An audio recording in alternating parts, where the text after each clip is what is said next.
nice, clean run through. Well, no, there was a race last night. ZZZ Cube and Ryko Rider. You had Dark World access before leaving Kakariko Village, and it was still a 2-hour seed. And we're off. All right, let's see what we have in this first chest. Oh, that's amazing. Hook shot right off the start. That is a very, very good item to have off the get-go. So this thing isn't just good for killing like the rats and stuff in the sewers, making bomb farming significantly easier if you get a limited ammo weapon. It's just a good maneuverability item early on. Oh yeah, it's going to open up a lot of things early on, and it's going to basically have a lot of the blocks that you would expect to be early, not necessarily be as big a block as you would think. And we get bombs from the uncle, so... 10 bombs, I mean, it's not horrible to work with. Certainly not the best, but if you are smart with your bomb management, this is entirely doable. And of course, using pot strats to get through some of these enemies helps as well. Not sure what's going on Soul's side here. Yeah, a little bit of a technical delay. We'll get it sorted out real quickly.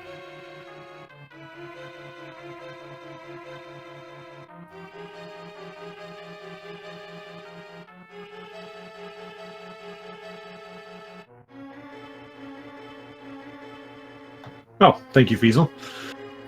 False start, offense, 5-yard penalty, repeat first down. So we're going to be doing a little bit of a reset here, a little bit of a miscommunication on our side. We'll get this taken care of.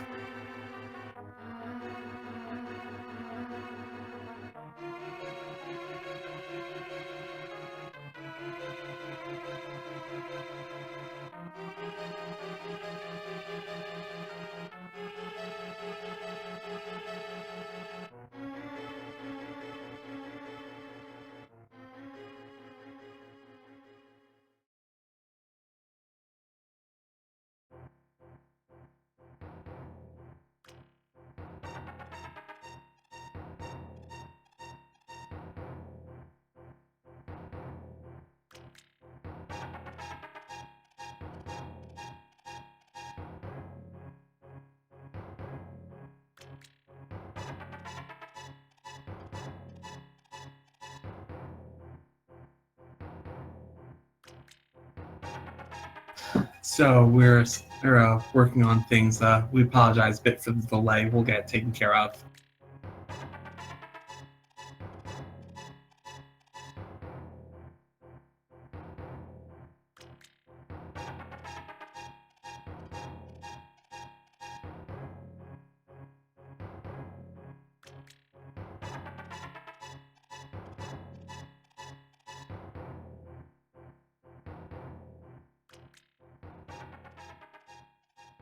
And here's the other thing that I wonder: are we going to have to re-roll the seed? I think at this point it would definitely be a seed reroll. Yeah, you would have to. I mean, BK has all this information. So we're going to take a bit of time. Again, we apologize for the delay.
So we need to actually do a restart due to a bit of a technical difficulty. Again, we apologize for the delay. We're working on getting the runners caught up with what's going on.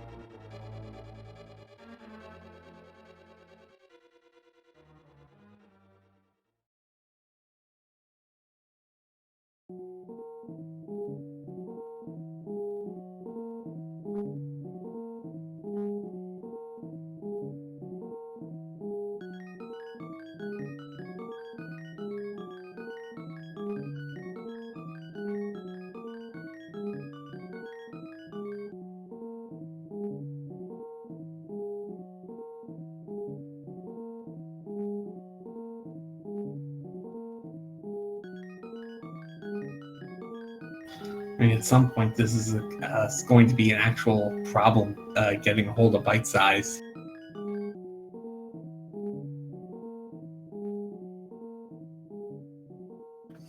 I can't really blame him. It's really easy to just lock out all communications when doing a race, especially for a tournament, because you really want to focus. Absolutely, and of course, when something like this happens, yeah.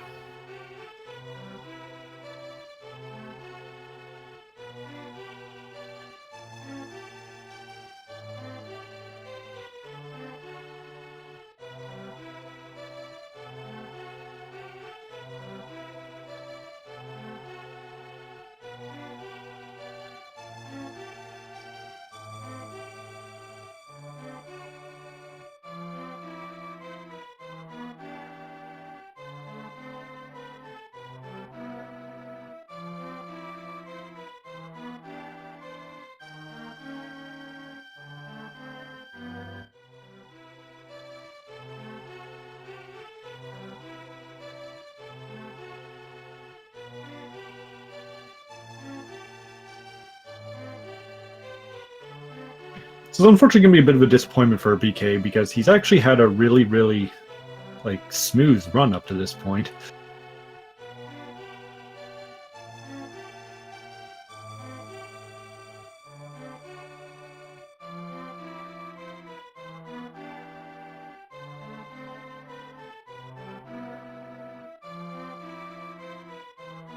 So remember what I was saying about the whole Friday the 13th being unlucky? Yeah, this was worse than I could have thought.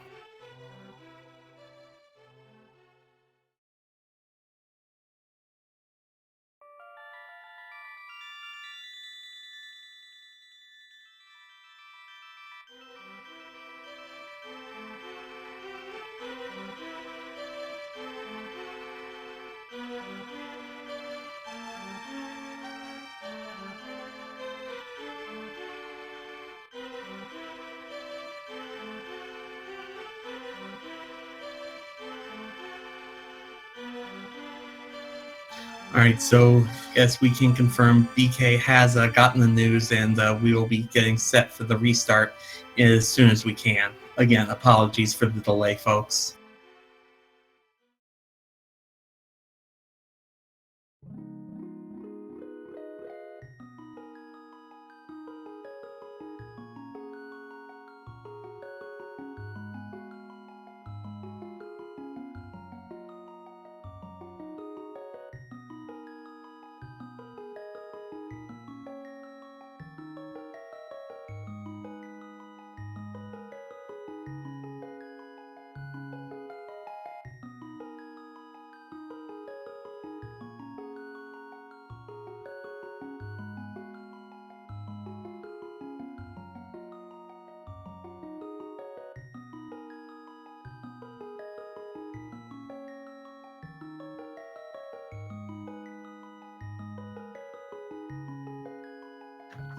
They should be getting a new seed, yes. Effectively, too much of this one has already been explored by one of the runners.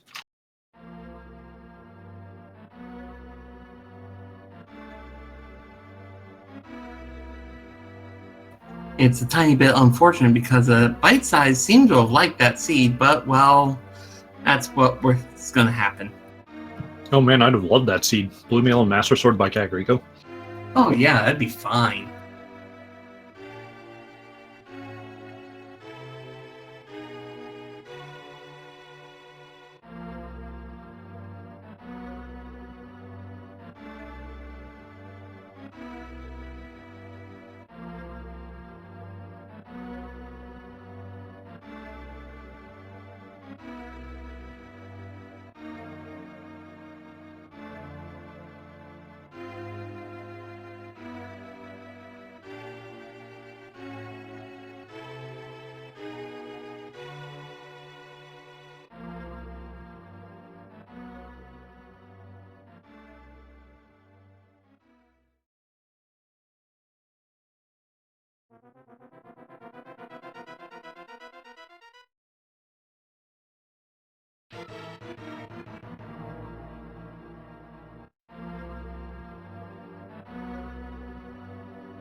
All right, looks like here we go.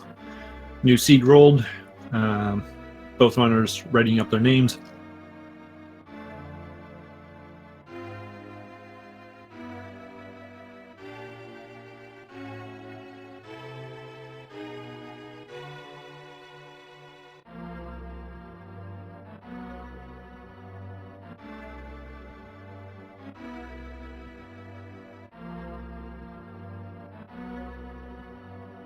So we'll get this taken care of, and we'll be back on the road in just a few minutes. Thank you for putting up with the delay.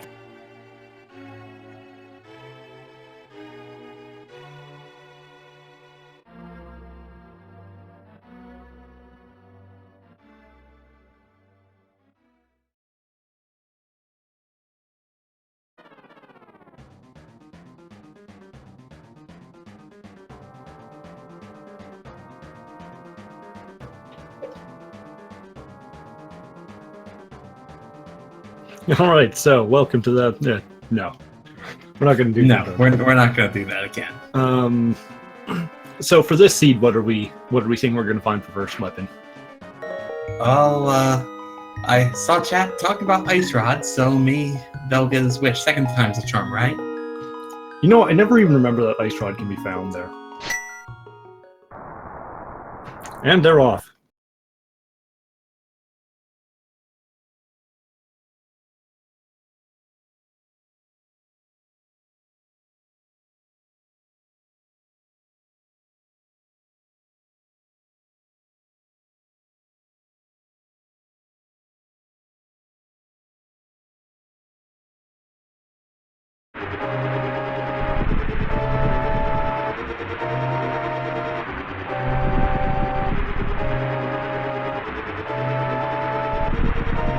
All right, trip down.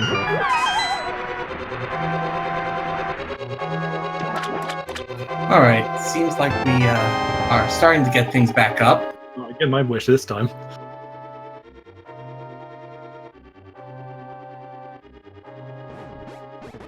And we do have a cane of Berna from the uncle, it looks like.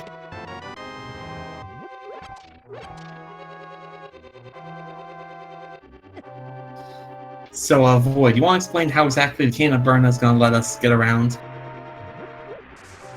I mean, really, it's just a case of running into enemies with the sparkle so they stop being enemies. Yes, and net first service. There is a bit of an unfortunate thing with the Cane of Berna is that it is ammo limited, so they're really, really hoping one of the few enemies As a magic potion drop, yeah, or a full pot. Not even that, but the bomb is actually harder to get for the back of escape, just because you got a limited number of enemies you can actually kill compared to having Right, one of the. that makes sense.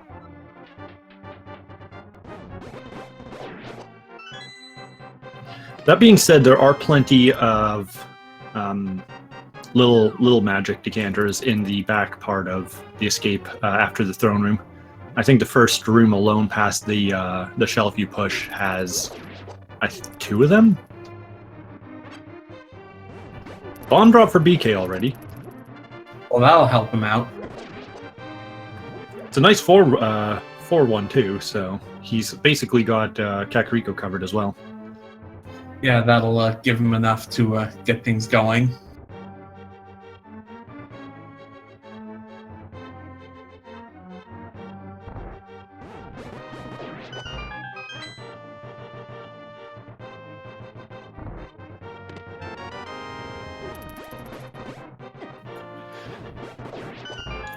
Red Cane and Fire Rod are definitely, as well as Hammer, are like the best items you can see your Yeah. bow Ultimately, to. yeah. What you need is a weapon that isn't limited by your magic capacity. I'm actually for the argument that the sword is one of the worst weapons you can get at the start, just because it really has no utility beyond killing stuff. I mean, killing stuff is kind of useful, let's be honest. It is, but when you have something that can kill stuff and open various dungeons or accesses. Yeah, you're right, you're right.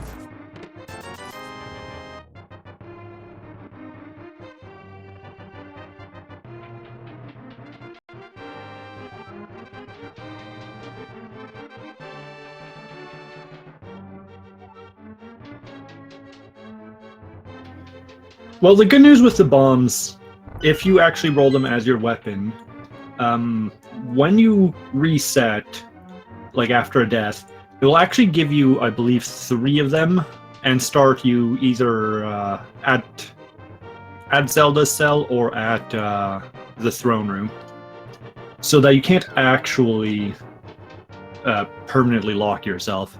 Yeah, also I believe if you haven't gotten the Zelda and you go back to Uncle, you refill the full 10. Yes.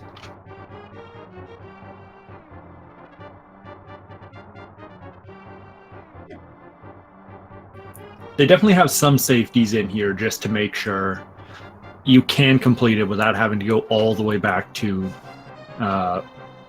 Uncle's house.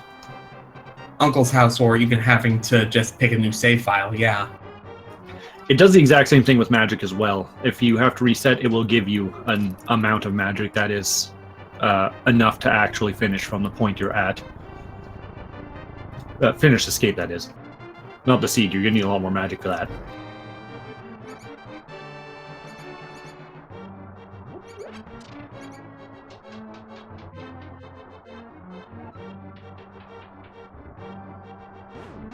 That was a very free seed at that point.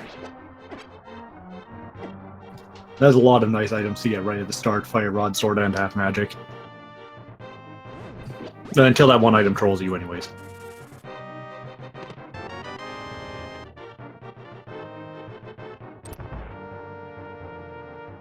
Alright, so both of them are going to be able to check the back of Escape here, which is nice. It's going to save the trip back once they find the Power Glove.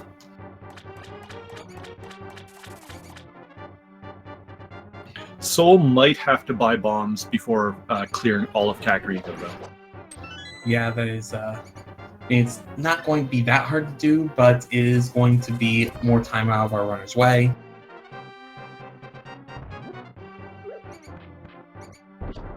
Alright, let's see what we've got back here.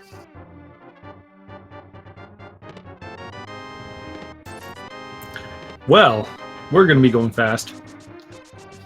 Yep, that is definitely going to be a useful speed up.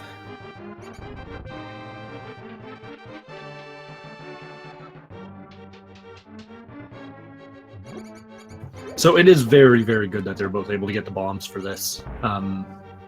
If one of them got the boots out of this and didn't come back here until much, much later while they're doing like North Dark roll loop, that could be quite a bit of a time difference. Oh, absolutely.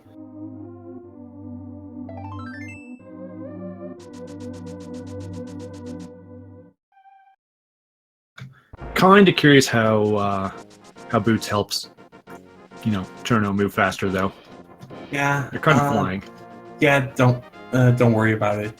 What it is going to, it gives her ramming speed, like the bonk rocks right outside Sanctuary. Speaking of bonking, oh wow! Immediately getting gloves out of there.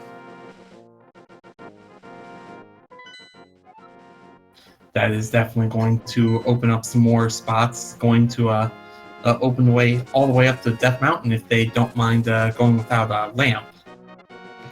Going through that dark room without something to give you line of sight is a little bit dangerous. I don't think the cane will last that long for them. And they've got the net. That should give them something, I think.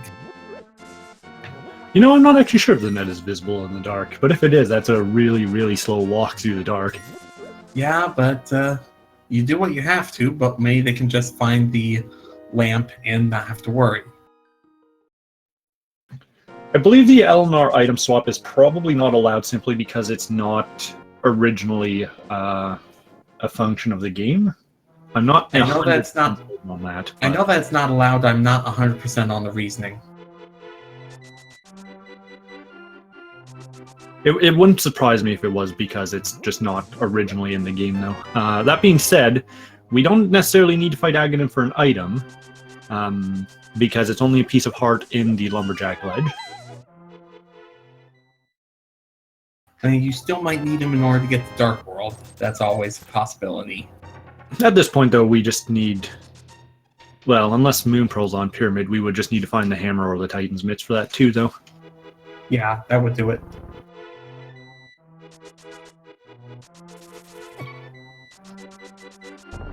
Yeah, cutting out the menu time makes sense as to why it's not allowed. That is a skill in the game.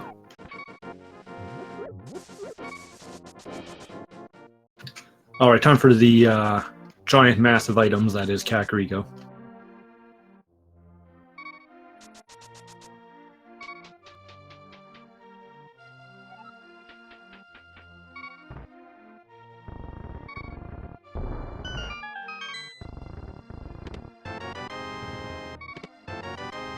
Getting a sword here again.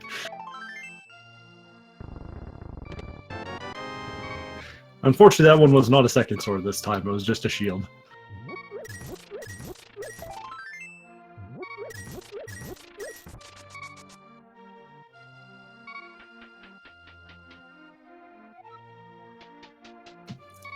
Soul checking the well first.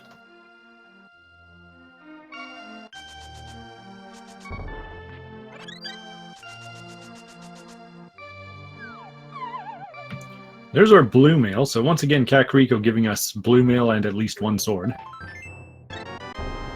Also the flippers, which, to be completely fair, I'm not a fan of finding flippers early. I know it's one of those items that that everybody likes, but I'm a big fan of fake flippers, so...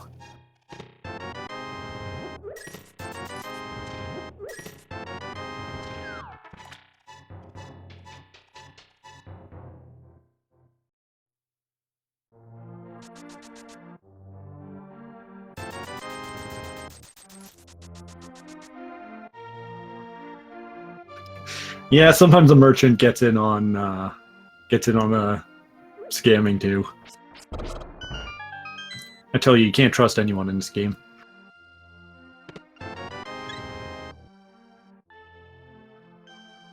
We've got people that sometimes hide valuable weaponry and items in their chicken coop. You've got people taking your money and giving you smaller amounts back. We've got some angry person that calls guards when you accidentally talk to them. It's like, oh, I just want to say hi.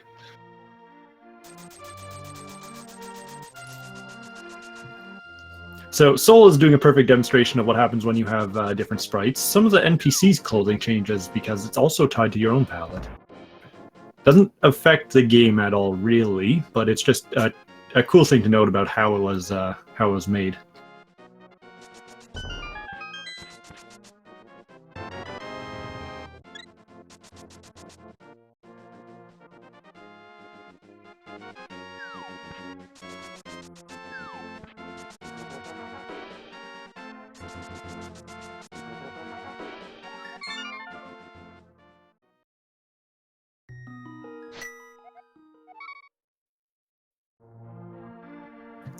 Alright, let's see. I'm guessing we're going to see the standard South. Yeah, South Shore.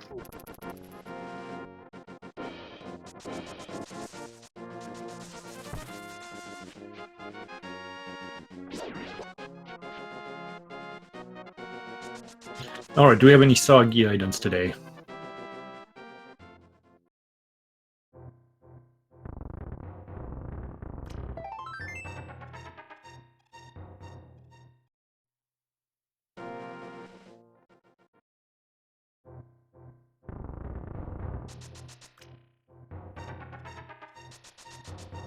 Ah, BK not doing the bonk into the switch. There's a little comical thing you can do where you slam into that switch with the boots and can start pulling it while you're rebounding. It's amusing to see, it doesn't actually affect that much though. Sola setting up for Houlihan.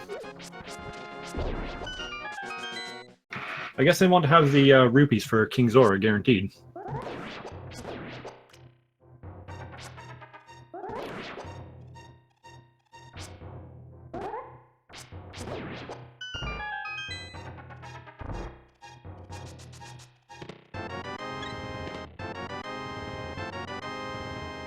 Unfortunately, we get our bottle after Kakariko, but Silvers and Moon Pearl. That is a cave you want to see.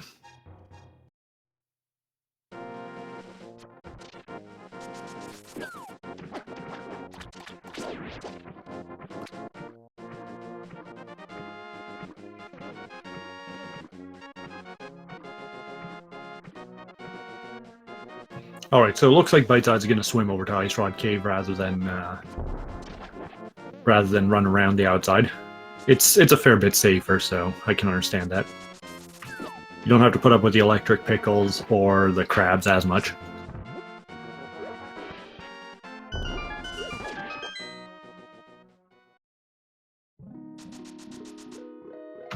I'm curious if Bitesize is actually going to use that cave to farm up his required rupees for Zora. That'll take a little while and give Soul some time to catch up here.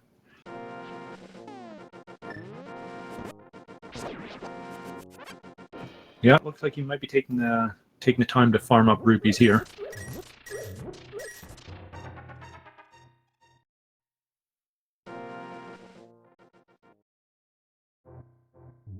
Unfortunately, this is slower than doing it near desert, but it's better than getting up to Zora and then finding out you don't have 500 rupees, and then having to make the trip back later.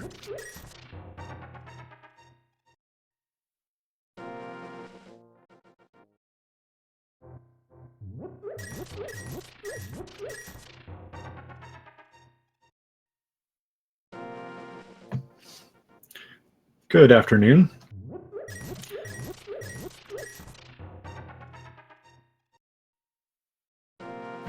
Yeah, Soul's definitely making up a little bit of time here just because of this. This farming does take a bit longer than just going and setting up for Houlihan, so.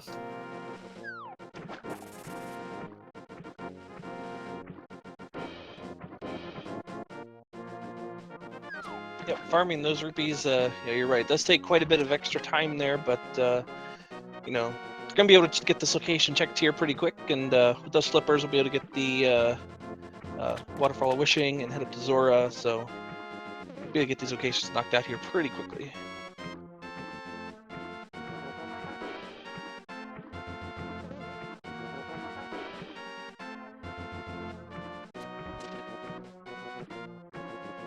Every time I see someone run down along the South Shore there, I think they're going to set up fake flippers, and it's like, no, wait, they've got the real ones. Yeah, you know, that catches me too. I think I had a race yesterday where I was expecting somebody to fake flipper, and they actually just used their normal flippers. Ooh, there's a hammer at Hobo. It's a very nice find, and that's Dark World access already. Yep. So this is this is going to be a no Aghanim seed. We've got access to the entirety of the Dark World between the flippers, hammer, power glove, and the ledge is nothing important. So Yeah, it's definitely a relief knowing you don't have to sink 6 to 7 minutes just to get access to your Dark World. this is the part where everyone starts chanting for Ped. Now that Ag is off the table.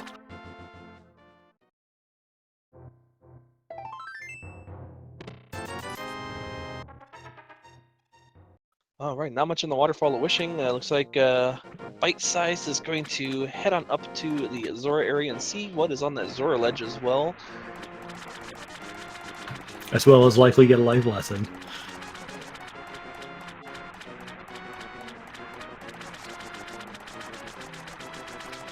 King Zora's got to be rich by now.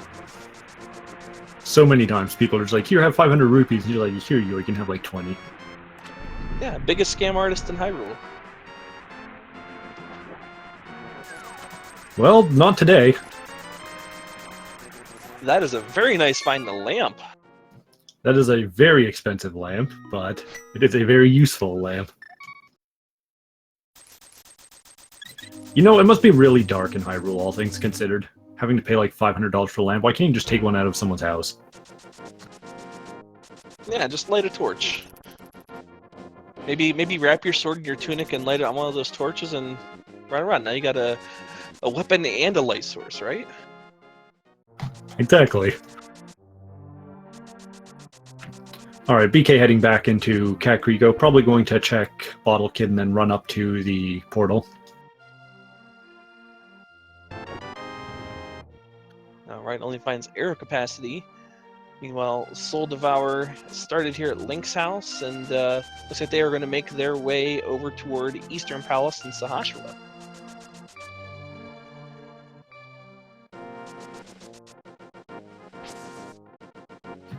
We're going to get to see a nice mix of item locations then, because there's 5 or 6 accessible over here in Eastern. And the lamp is a little bit of a tip-off saying, hey, you can get that, the one past the Dark Room, and it's actually in Logic. Yeah, but we do have BK heading into the Dark World, so we're gonna see if they decide to go up to Skull Woods. And it looks like our green pendant is Swamp, red pendant is Ice Palace, and blue pendant is Turtle Rock. So 3. That's kind of unfortunate because those dungeons are ones you generally don't want to do if you don't have to. Yeah, and you know, because they're pendants means we're gonna have to dive into at least one of them. Oh, of course. I wouldn't be surprised if all 3 end up being required. Yeah, and they're definitely the longer dungeons to have to dip, to not have to, you know, if you're not going to be clearing out the boss, they're definitely the longer ones to dip, so definitely don't want to be seeing those.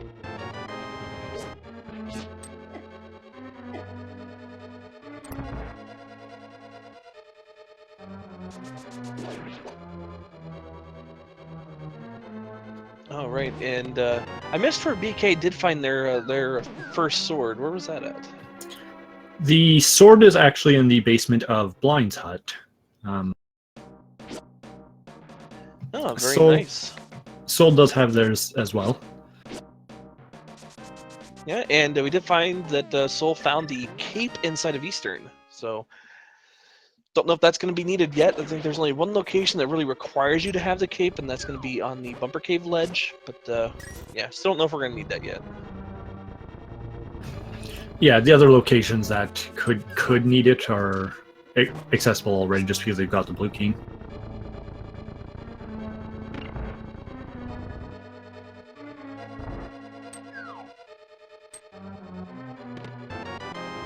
Skullwood's making BK run around.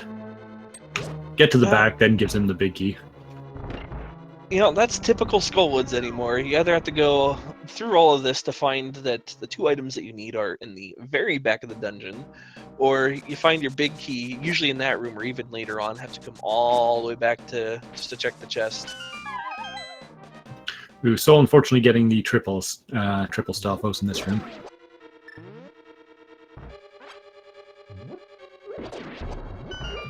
But hey, getting to check the big chest without having to come back around. Indeed.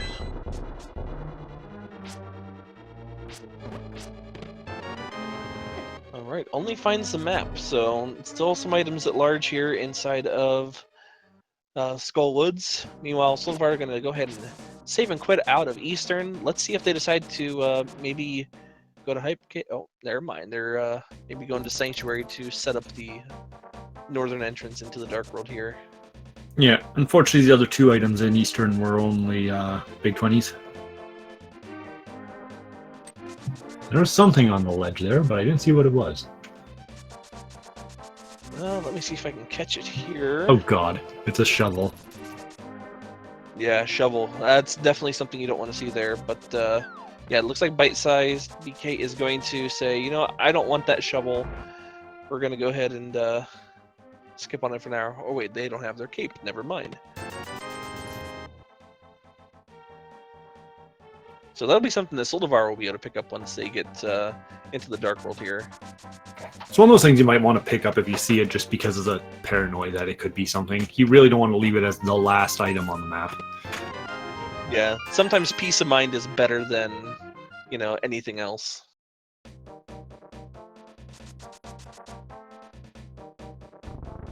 Alright, Thieves Town.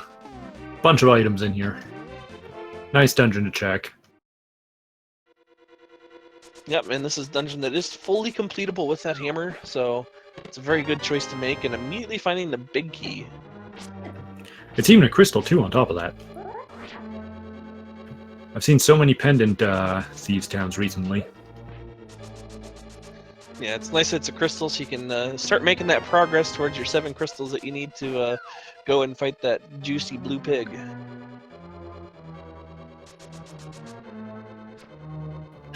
Now I'm curious what blue bacon tastes like. I think it would be spoiled, so probably not that great. Okay, that's fair. It's like green eggs. Ugh.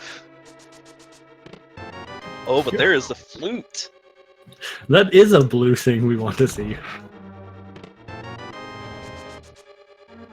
Oh, but that was also the single best arrow in the game that Bitesize just found here. I don't think he even had the capacity for it either. He just put it back.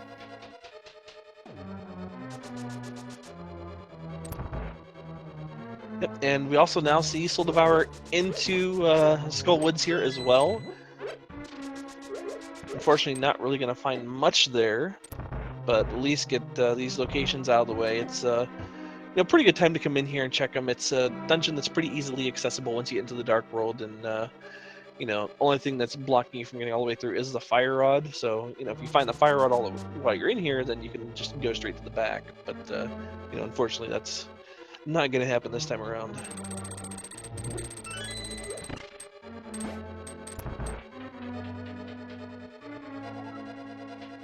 Meanwhile, BK continues to the upstairs here. I think he's only found a couple of items in here, so... To be completely fair, I'll probably full clear it anyway, so... Yeah, I'm pretty sure we found, it was just the flute and the single arrow. I believe the other 2 items we found was a small key and the big key. Yeah. Getting dangerously low on health here. Yeah, and unfortunately doesn't have anything to, you know, powder some of the anti-fairies that are here. So just gotta be a little bit careful coming down into this hellway, and, you know, once you get to the back, there are a few pots that have hearts underneath them, so it can be, you can get, you know, a little bit of a refill there before you go on to blind, but, you know, just gotta be really careful. That was a little bit unfortunate. Indeed, and looks like Solvar's having a little bit of trouble here in this, probably my least favorite room in the game, with the 2 Gibdos and the Wall Master trying to snatch you away. That's like easily one of the worst rooms in the game. If you got the cane, or the red cane, the actual cane, it doesn't... It's not that much of an issue, but... Yeah, but looks like Devour is going to go ahead and take a Death Orb just to get that health refill and head on back to the big chest.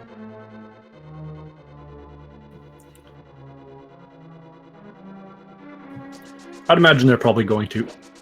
BK getting the God Pixel there. That was very nice. And thankfully has a few more hearts here to continue on this dungeon, so at least be able to find 2 more in those skull pots in the maiden cell area. So it should be looking pretty good for blind, and I believe there's still 1 more heart that he can pick up right outside of blind's room. So if BK doesn't take any more damage, should have a nice full health blind fight. which is always a good thing to have because the fireballs that blind in their heads shoot. They don't care about your armor, so. Well, blind's gonna have one of our items. Yep. So that was the compass for BK, and looks like Soul Devour is going to be heading out of Skull Woods here.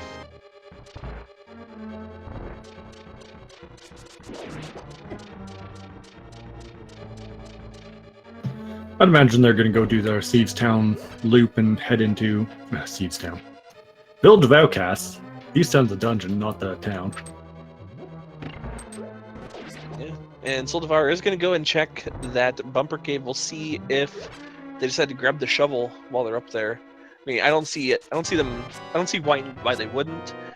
You know, it's a potential item location, and yeah. Unfortunately, murder-dactyls are being murder-dactyls. Yeah, but makes good use of that cape to avoid taking too much damage there. Well, BK's got his blind fight practiced. Yeah, that was very well done from BK. Only finds triple bombs, so only good item coming out of this was the flute. So we'll see what BK decides to do from here. Maybe go ahead and do the digging game. Maybe check Stumpy and head on down to Hype Cave, and we'll see what happens now. It's unfortunate that they don't have the Titan's Mitt yet, so they can't pick up. Well, they need a mirror too, so I don't know what I'm talking about. They're missing a couple items to do the frog ingest. Oh, but there's a Master Sword. The cape was in Eastern Palace. Master Sword is a fantastic upgrade because at the very least you can fight Ganon now if it's well, if you have to. You want tempered, but Master can at least do it if absolutely necessary. Indeed, and looks like Soul Devour is going to go and test out that shovel real quick. See if there's some buried treasure here. If there is, that could be pretty big. I'm not sure if Bite Size would immediately make the rush back up there on getting their cape. Oh, and it's the mirror. So that is definitely something that Bite Size is going to want to pick up later on. I mean, at this point, it's not necessarily required, but it could lead to some good progression.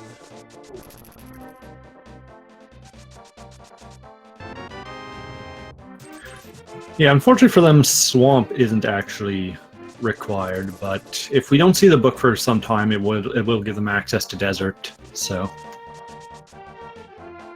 Indeed. Or if book is in GT, like it's sometimes prone to being, it'll be the only access to Desert.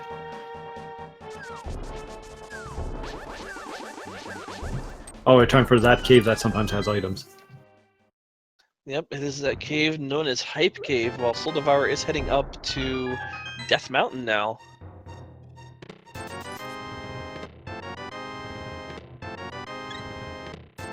Yeah, I think the hype at this point has been kind of disproven. Yeah, unfortunately. Yeah, really like this play from Soul Devour. Having found that mirror and the hammer, they can now go into Tower of Hera, get that cleared out. They can go and check all of the Light World Death Mountain. So there's a lot of item locations here for Soul Devour to check. If they're really lucky, they'll get Titan's Mid up here as well, which will just allow them to head straight into the Dark World Death Mountain and clear that as well.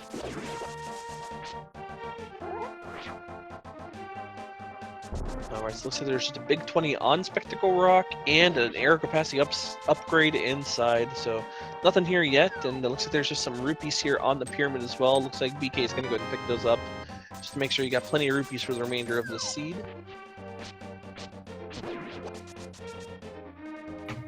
So we're going straight into Spike Cave.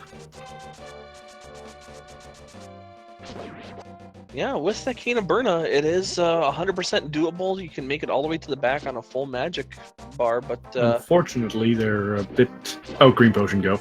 Here we go.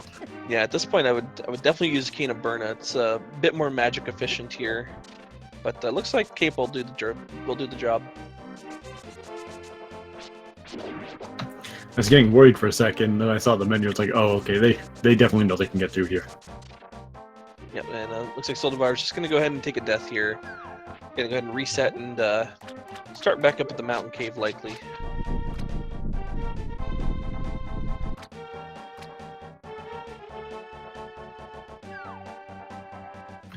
Catfish being the anti-Zora and giving us money for nothing.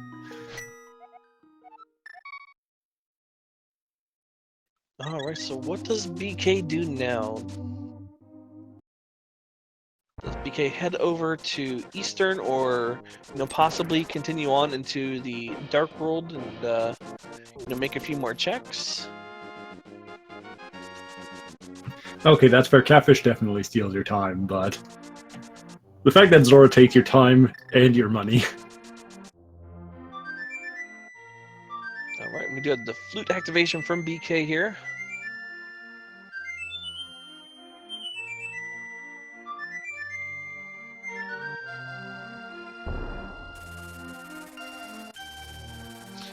Sorry, I didn't mean to interrupt your song. I know everybody loves that flute activation, the Swag Duck anthem, if you will. Meanwhile, Soul checking out Hera, finding nothing in the first stream, and fortunately not getting a small key out of this one. Yeah, that big key is a very nice find there, getting to avoid the dark or the tile room. At least for now, depending on whether there's an item down there or not. But BK is choosing to join Soul on Death Mountain, and is really enjoying that flute. Oh yeah, making some nice music with that flute. Serenading the old man who's about to give him a piece of love. Romeo and Juliet right there.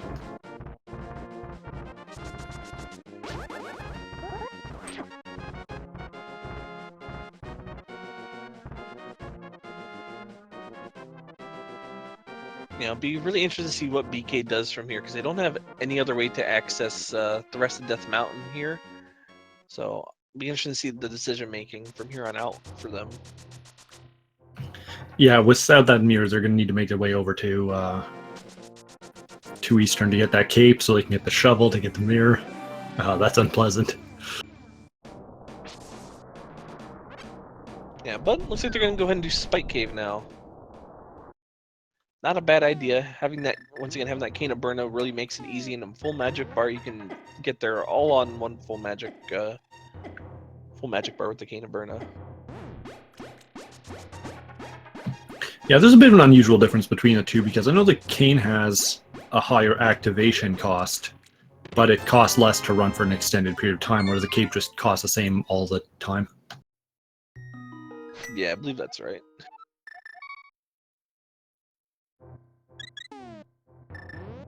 Alright, and Moldorm only holding 300 rupees, but more importantly, that is Devour's first crystal.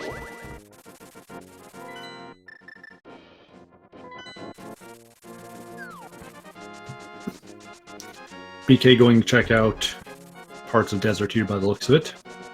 The ledge, nothing important. Let's see what Agana's got.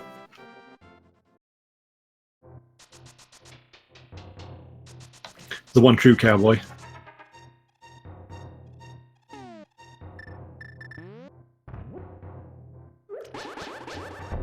Ooh, and there's half magic on the floating island on Death Mountain. Curious if we're going to see that picked up. It's a really, really nice item to have, but not technically required. I mean, it would. I think it depends on how late we find the hook shot, and whether or not we're still looking for a lot more items. Because with that half magic, you can definitely make use of that fire rod and pretty much and really abuse it in some of the later dungeons to instantly kill enemies if you're still on say something like Master Sword, where it'll take multiple hits. And speaking of the fire rod, there's the fire rod for us in the Spiral Cave. Really nice find. Still not quite the Titan's Myths that would be best for them to find up here, but they're not going to be looking for that late game. Also means if they head back to Deuce East Town, they could take the trip up to Skullwoods and finish that off too. Yeah, that'll be very nice for Soul Devour here.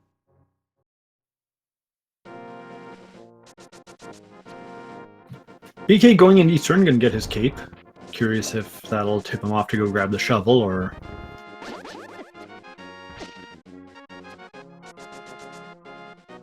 Yeah, 'cause I can't really think of any other locations that BK can check aside from Eastern right now, and you know, once only finding that cape, you know, here in Eastern, that's got to lead towards that shovel.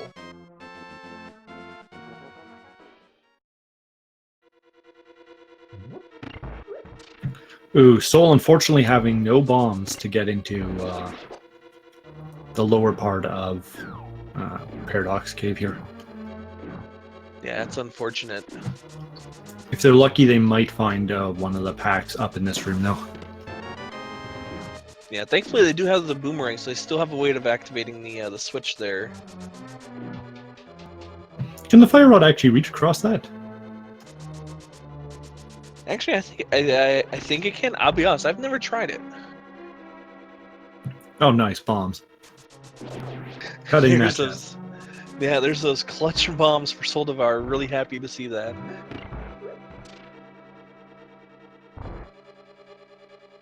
I don't know, it's hard to tell. So some of the slashers are happy, some of them are, you know, frustration. Yeah, probably some joy slashes there. Oh, and gets rewarded with a mushroom. What's that mushroom gonna be now?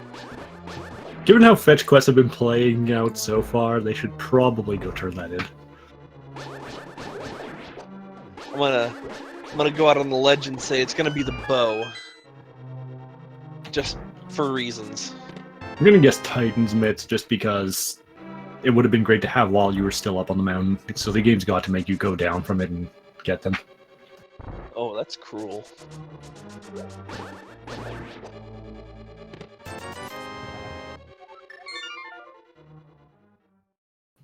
Alright, BK getting his third item out of Eastern, knowing that's time to go. Yep, and they're preparing their flute and will likely go ahead and get that shovel here shortly.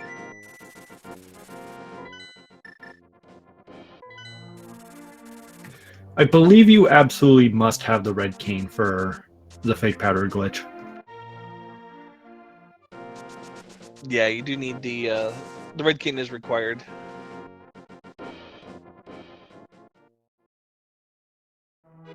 Both are making their way to the portal here.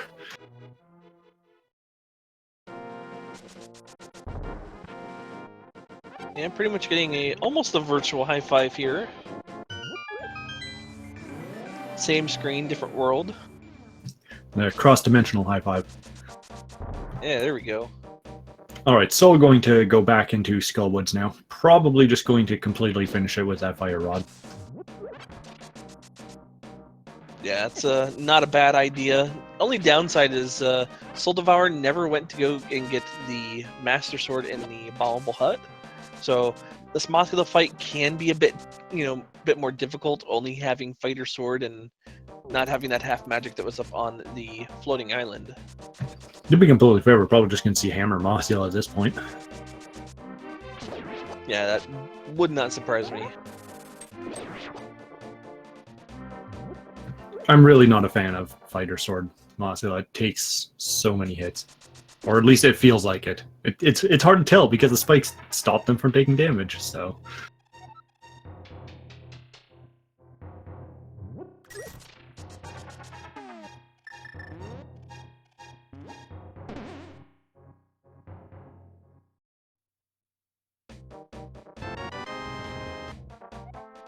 Alright, so BK grabs their shovel, will likely go ahead and check the dig spot here and be happy to find their mirror.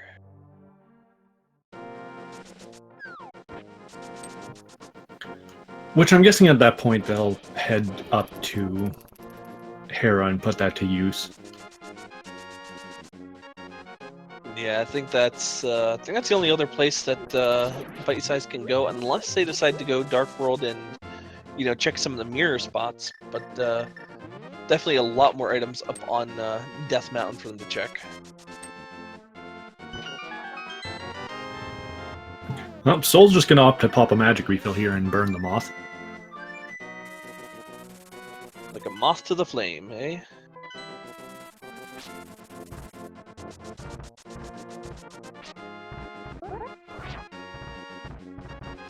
And they've successfully killed it with fire. And gets rewarded with the hook shot. Wow, that's a drop. That is an absolutely amazing drop from Mothula there.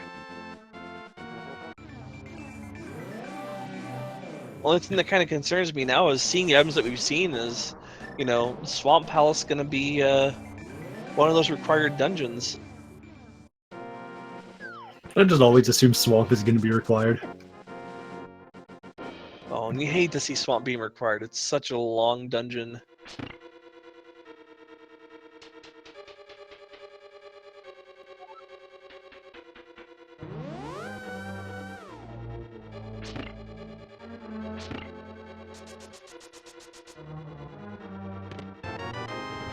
And the powder, so another fetch quest. So Soul Devour can now go and turn in the well, kind of need the flute to kind of make it quick, but Soul Devour can definitely go and turn in that mushroom and check that powder as well. It's part of a nice loop to do, so.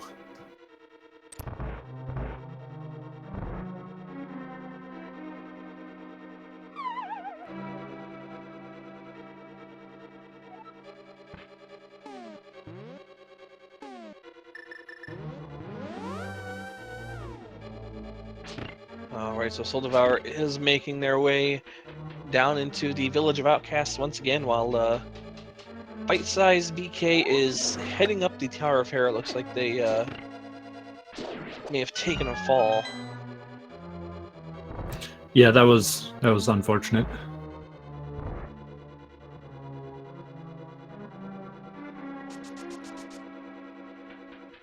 So I'm curious if Soul's going to pick up their Master Sword before they go into Thieves Town, because I know BK went through it first, then grabbed Bombable on his way south. No, we may... Let's see, Soul Devour didn't open it up, so we may get the 3 location checks before going in there.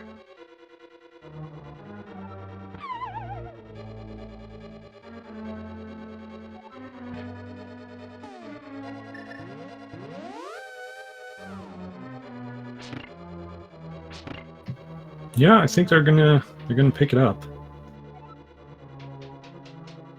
Going to the store first, though. Yeah, definitely once more of those bombs does not want to have to worry about running out again, and gets another red push in there for just some safety. Can't really blame them for that, given their next boss is probably going to be blind, and unless you've really practiced that fight, it's a pain.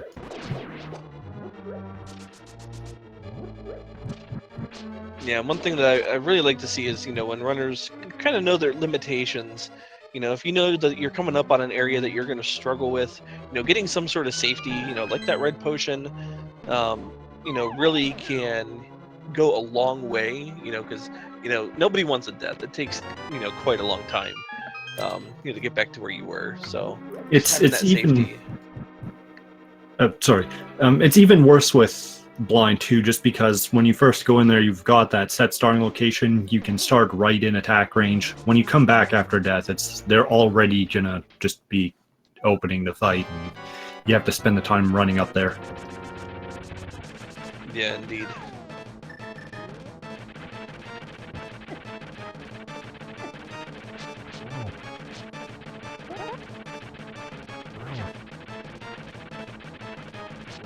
Alright, BK taking on Trolldorm here and putting them down. Yeah, very nice Trolldorm fight there from BK, and will now pick up their second crystal. Magic Bat only having a piece of heart. I'm guessing Soul's probably going to head back to Thieves Town now. They seem to have been going out of the way to avoid it a bit. Yeah, this looks like it.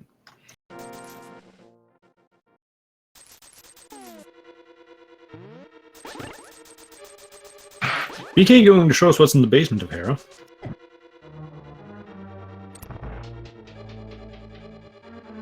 Yeah, I'm pretty sure we saw both items here. I'm not sure. I think one of them's in the basement. Yeah, could be misremembering.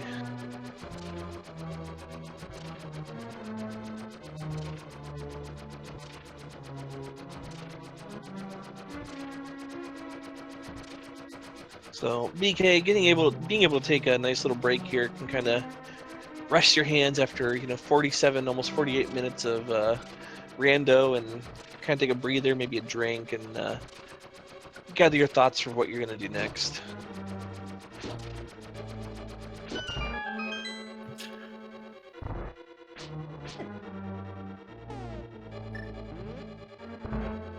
As bite-sized BK takes their little break there on the pegs there, Soldivar does pick up the flute, and there is a green goo bottle in the basement. That's good for Soul because they ran out of there without checking that, if I remember correctly. So yeah, they're not gonna be missing out on much there. But having skipped that location, it can kind of maybe come back to haunt you later. Maybe you think your progression item is gonna be inside of Tower of Hera, and you just didn't check it.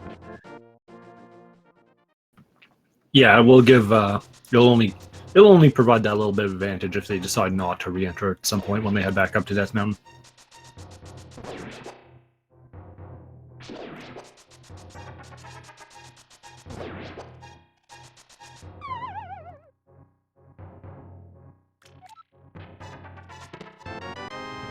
Alright, so bite-sized BK picks up their fire rod. We'll now head on into the Paradox Cave here, see what they can find. If I recall, it wasn't much of anything, maybe just the mushroom. He'll be curious to see how they interact with said mushroom, though.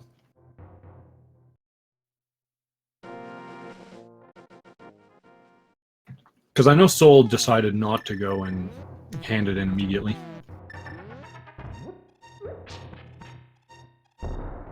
Yeah, and it may have just been a convenience thing, not having the flute yet to go turn it in immediately. May have just been something that they may be holding on to for later, for when they can get over there quickly. Yeah, I wouldn't be surprised if BK checks that pretty soon after finishing here, because he can literally just flute over.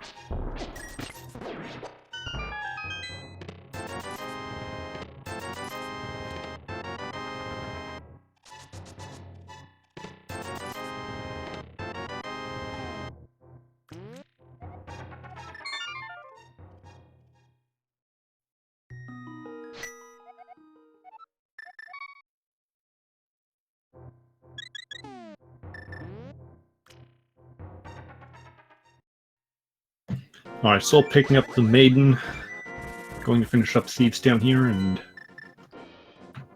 BK heading back to Dark World, I guess. Looks like, do. yeah, because it looks like they're heading on into Skull Woods to clean that up, get the 2 items out of there. Yeah, that's fair. I forgot they just got the fire rod.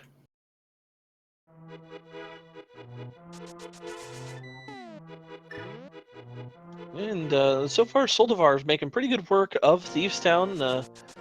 Coming up on the blind fight here. We'll see how they handle blind. It is the one fight in the game that is scripted, so you can do it the same way every time, as long as you stick to that script. But yeah, we'll see how practiced they are with this fight.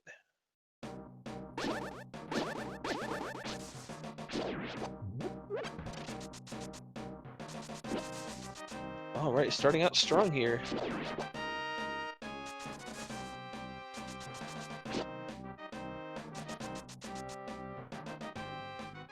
Right, now, just has to be a little bit careful. You can pull out the cape, or you can even use the Cane of Burna to kind of make yourself be a little bit safer here. But looks like Soldivar isn't going to need it, and cleans up the fight really nicely.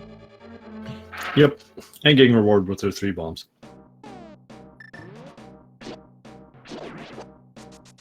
Soul is probably thinking I could have used those bombs, 15 minutes ago when I was on Death Mountain.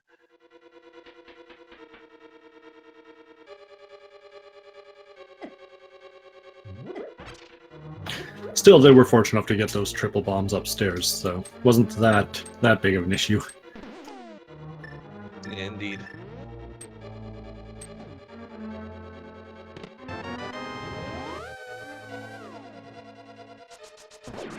Alright, so we do have Soul activating their flute while BK is heading to Mothula. See how this Mothula fight goes for BK. Thankfully, they do have the Master Sword as well, so it can be a little bit easier than with the Fighter Sword, if they aren't comfortable using the hammer, that is. Yeah, Master Sword can finish the moth off pretty quickly with spins.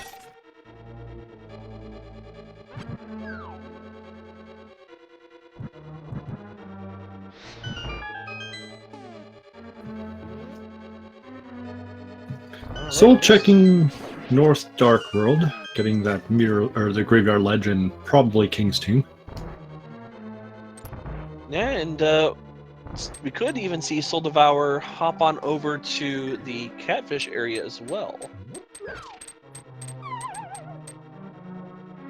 As with those flippers, you can just hop right off the ledge here. That's right to the east of where Soul is right now, and head on over there and maybe work your way down to the pyramid or even pod at this point. And the mirror mushroom. Yeah, so really nice way to route all this in.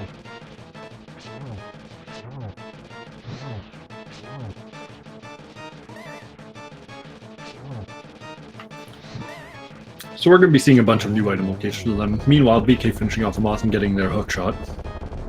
Yeah, that was a very nice Mothula fight from BK.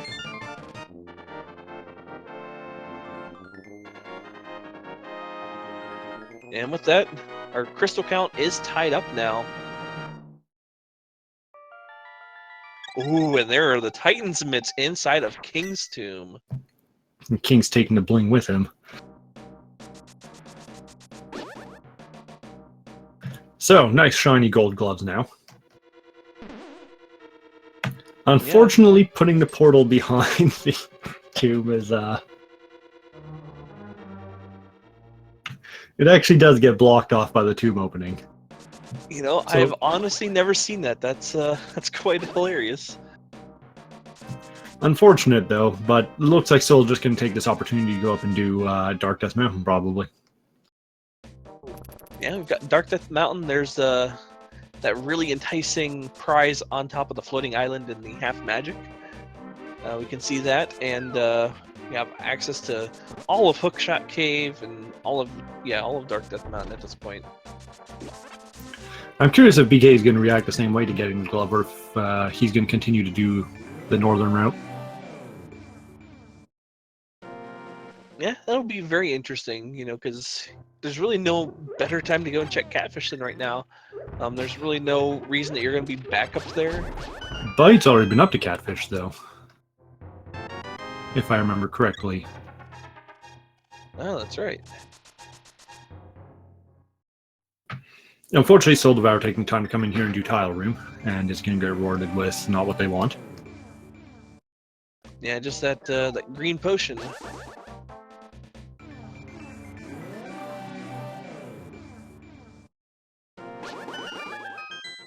Yeah, I'll be interested to see if bytesizedBK goes up to Death Mountain, or maybe checks the Mire Shed area. That's been known to be pretty lucrative lately.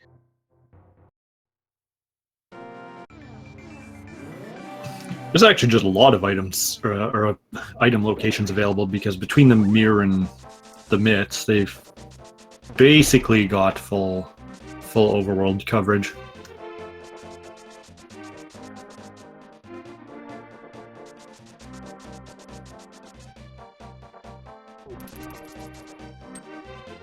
Yeah, it looks like we might be seeing the blacksmiths and purple chest first.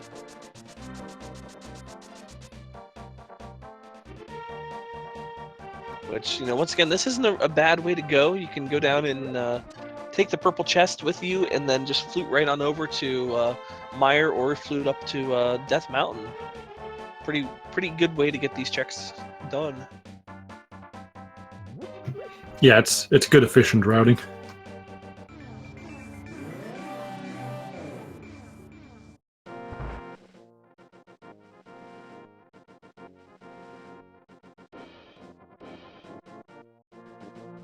And Soldivar will also be the one to give us our information on what is required for Turtle Rock. Unfortunately, they don't have any of the medallions yet, so they're not going to be able to open it while they're here. But it is Ether, so hopefully we don't find Ether anywhere. Because who wants to dive Pendant Turtle Rock? Yeah, not finding Ether would be good.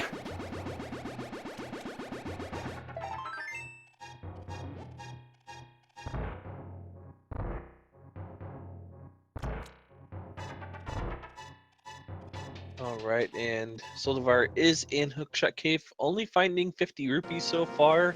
There's another heart container there. Another piece of heart. And then lastly, just some bombs. Let's see if Soldivar goes and gets that half magic. Looks like they're going to go and do that. Can't really blame them. It's not that large of a time loss just for having virtually unlimited magic for most fights in the game. Yeah, it's definitely going to come in handy, especially having that that cape. Eventually when we get to the Ganon fight, that half magic can definitely come into play very hugely for Soul Devourer here. The good news is they're not going to have to worry about a silverless fight because we've already found those. Those were really nice and early in Mini Moldorm. Oh, that's very nice.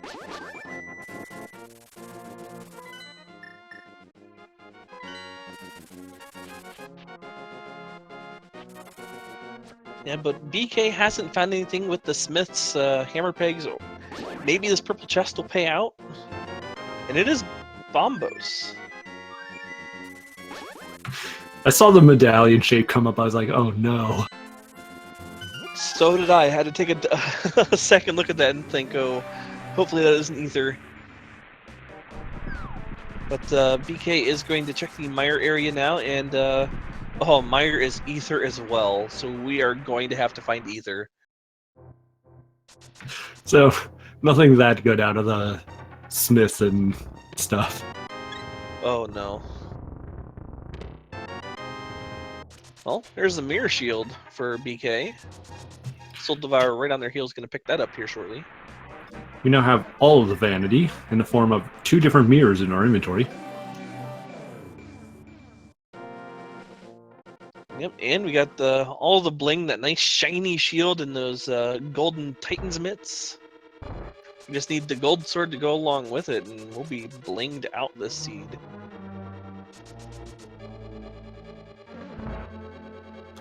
Well, I hope you enjoyed looking at our runner sprites because they're hiding now.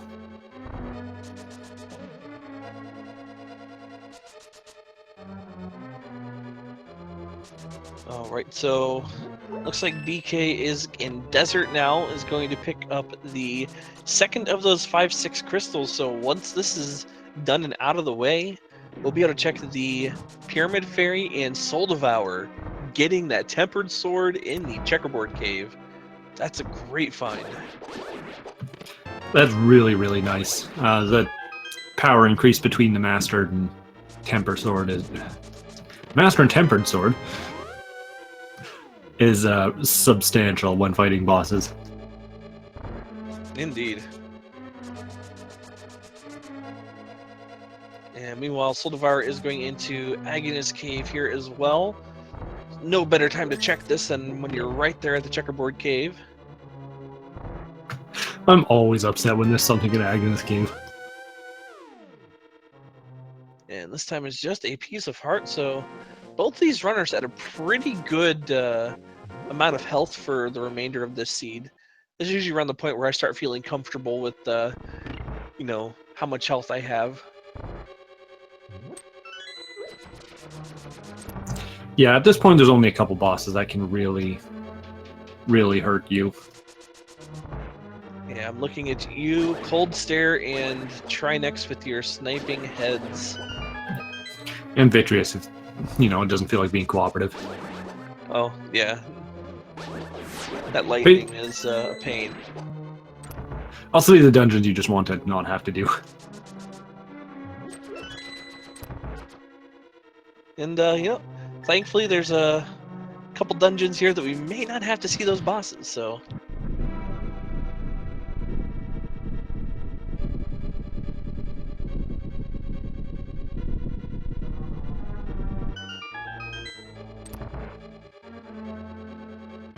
And BK into the Land Mollusk fight now.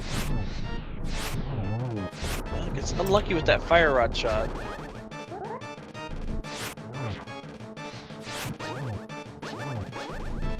Gonna have to take them down conventionally at this point. Yep, and should be one more spin if I'm not mistaken, and BK should have this done. And there it is.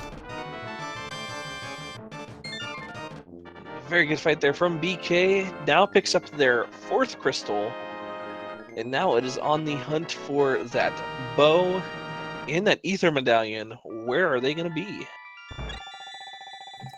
Still need that red cane too. That we do.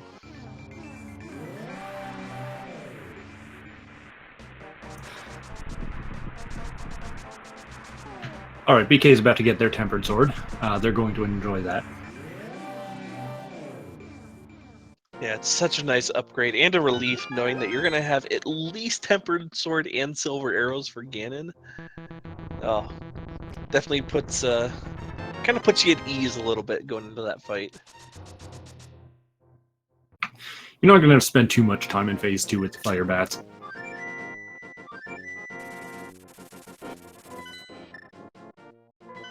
And I think BK is turning in their mushroom now, so we'll see what this yields us today. The thing I've been talking about for a little while.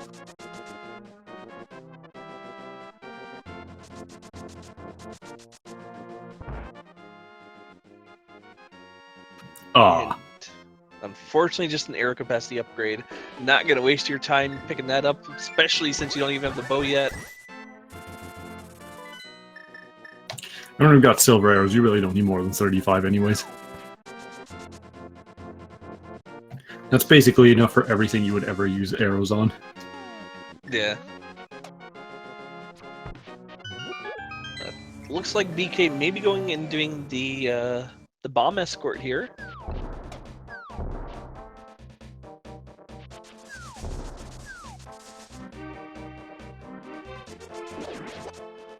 So Soul's just going to get to throw fire everywhere during this fight, courtesy of half magic. Yeah, and does a very good job of that as well, and now picks up their 4th crystal. And now they have a decision to make. Where do they go? Do they go and turn in that purple or that big bomb? Do they go and maybe dive a pendant dungeon? However, I do think the big bomb here is the better play. Nobody wants to dive into a pendant dungeon. If they really wanted to, he could head over to Pod while he's here. They can't complete it, but sometimes Bo's in there anyways. Alright, so Soul Devour is going to head into the Dark World here. Let's see where they decide to go from here. Probably the Smiths and Purple Chest?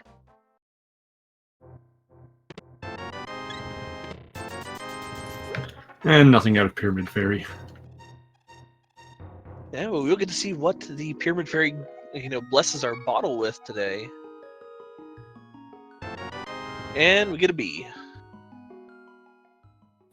I think he's got 2 Bs now, then.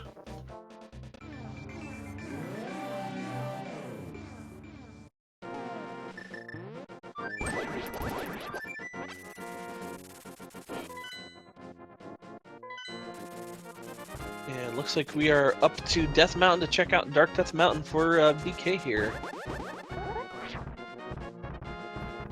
Going to find out that it's also Ether.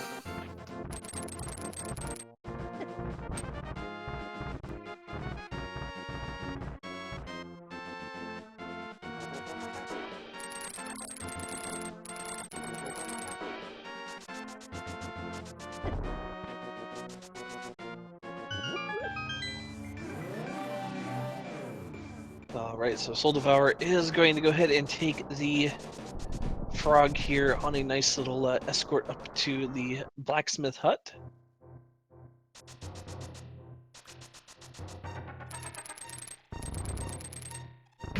Unfortunately, not really going to be worth the time, but... Oh, the book has absolutely been on bed.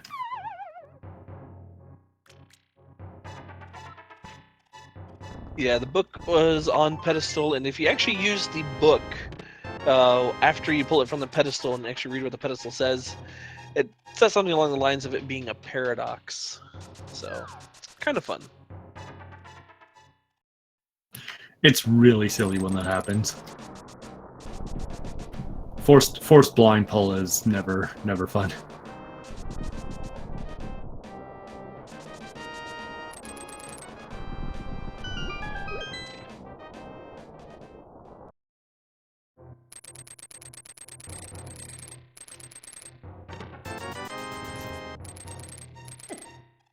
Alright, so BK is inside of Hookshot Cave. Be curious to see if they go and get the half magic on the ledge. Or on the floating island. Oh man, trolled by a fairy. That's the worst. The fairy's like, hey, I'm here to help you, and then you hookshot it, and yeah. You're supposed to refill my health, not take it away.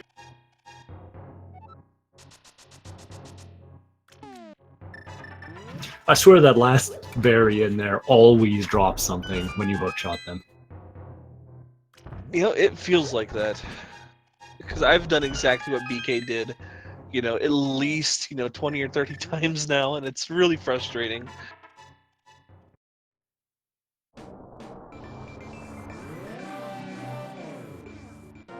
Alright, well, here's his half magic, so we're gonna see a very, probably a very simple Ganon fight when we get there. Yeah, and it looks like BK is going to make that play onto Palace of Darkness now.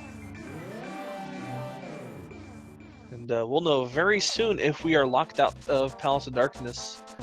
If that first chest isn't the key or the bow, then we kind of got to come back later, unless BK knows how to do the potion glitch, which can, get you access to the right side of Palace of Darkness as well.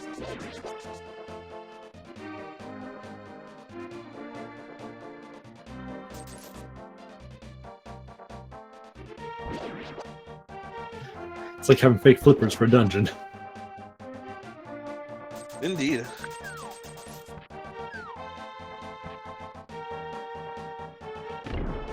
So, Soul Devour. Looks like they're trying to figure out what they want to do here. Look like they might have been considering going into... Oh, okay, they're heading up to Hype Cave. Oh, that's right. They haven't been to Hype Cave, and they also said the big bomb to deliver as well. So there's a couple things they can do here. All right, so not locked out of pod. That's good to know.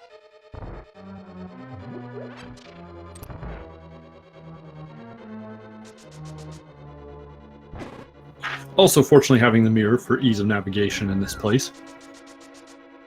Yeah, this is one of those dungeons where having the mirror really pays off big time with navigation. And yeah, we're down to one last chest here for BK. This has to be a key to continue on.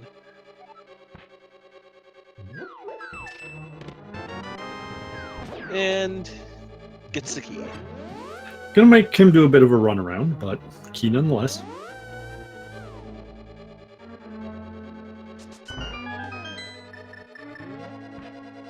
And looks like BK is going to go ahead and set up that potion glitch here.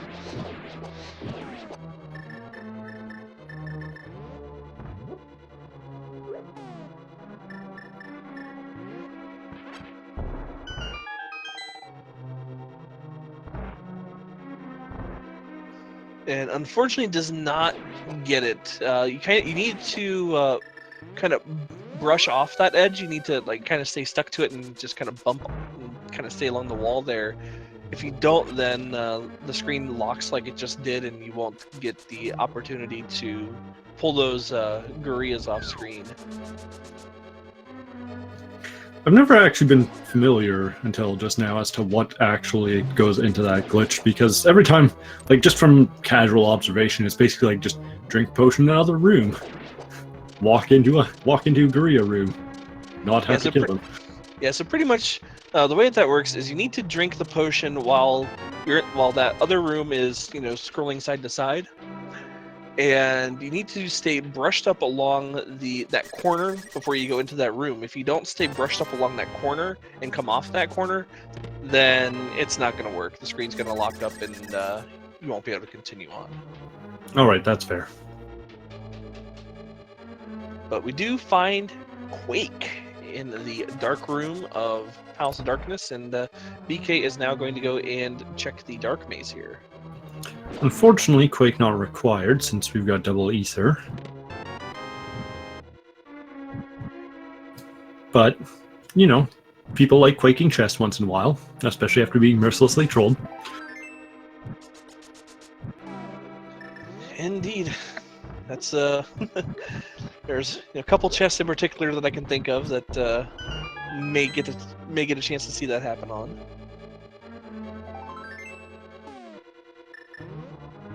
And just like that, BK is now out of places to go inside a pod, so we'll have to come back later.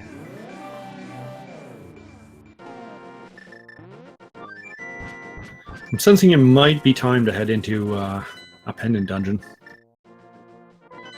Yeah, I think BK realizes that right now. Is going to head down to the Dark World portal here, and we'll probably get a chance to see what is in Swamp now.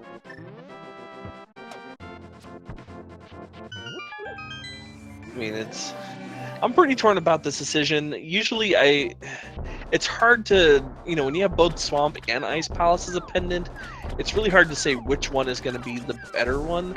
I mean, there are more locations in, Swamp that you can get your items from, but man, Ice Palace seems like it always has something. It's a bit of an understatement. I'm a big fan of Swamp, so I usually go in here. And that's caused me to get several over 2 hours in races because Ice Palace had something. Yeah, it's a really tough decision, but either way, can't fault anybody for making either choice. They're both really good choices to make.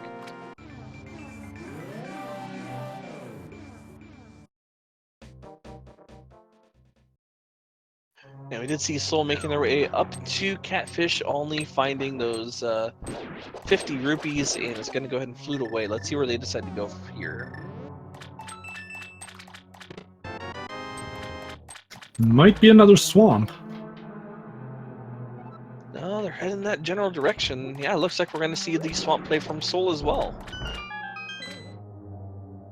So regardless of whether or not they find items in here, both runners are making this play, so no time lost for either of them. This is actually good if Soul gets the bow here, as they haven't gone through pod. Yeah, they'll be able to avoid the double dip into pod, so yeah, it'd be really nice if the bow is in here.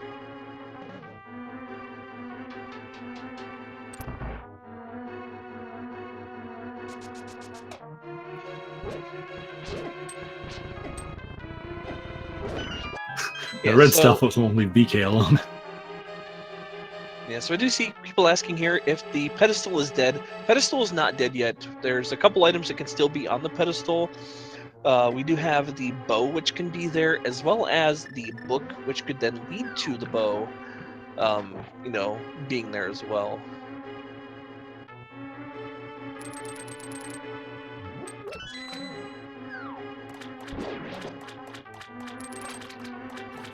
Unfortunately, that's it for items at this point, so we are running out.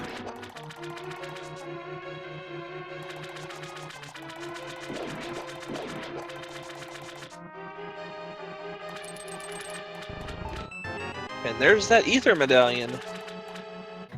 Now they can actually... Okay, they can't yet. They're going to become a lot more suspicious of Pedestal if they actually get the Ice Rod in the red game. Yeah, that's really interesting.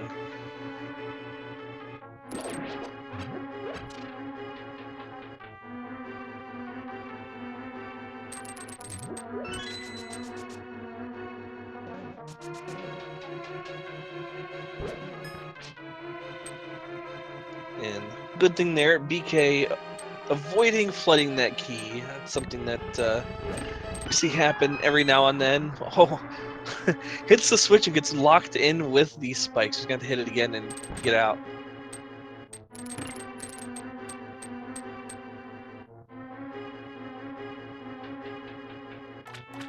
Yeah, flooding the key is really, really unfortunate. It's quite a bit of time to correct that. Yeah, first time I did that, I just completely rage quit the seed because I did not know how to lower the water again and thought I locked myself out of this dungeon. So definitely not the fun thing to have happen to you.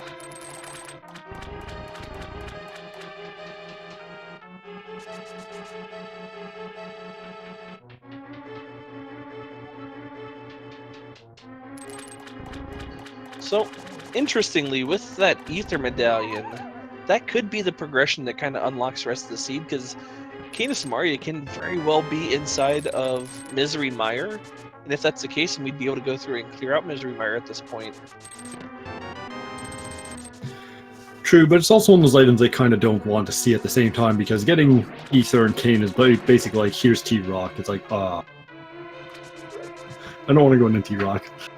Yeah, at this point, I think you kind of want your Cane of Samaria to be your go mode item, but yeah.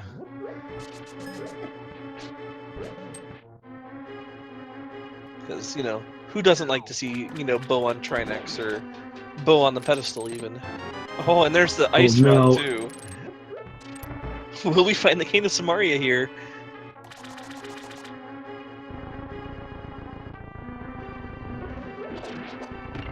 Yeah, that ice rod is definitely something you did not want to see as well. That means when that red cane does come up, Trinex will be completable, and so is Ped. Yeah, and until we find that bow, I mean, every item that we find is going to make that possibility even better and better. And, of course, I would not wish that upon either of these racers to have to complete every dungeon just for one item. And there we go, it's gone. Speaking of bow. Alright, well, Ped's dead at this point. Yep, so pedestal is gone.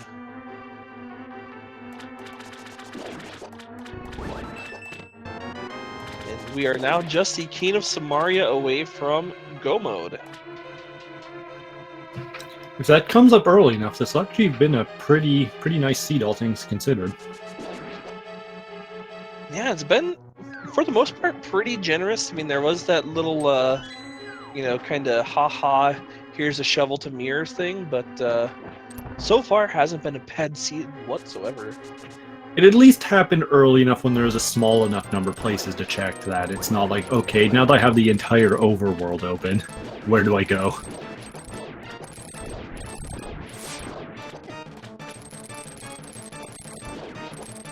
Because thankfully they still had Titan Myth locked behind the mirror, so that's a lot of locations just completely blocked off.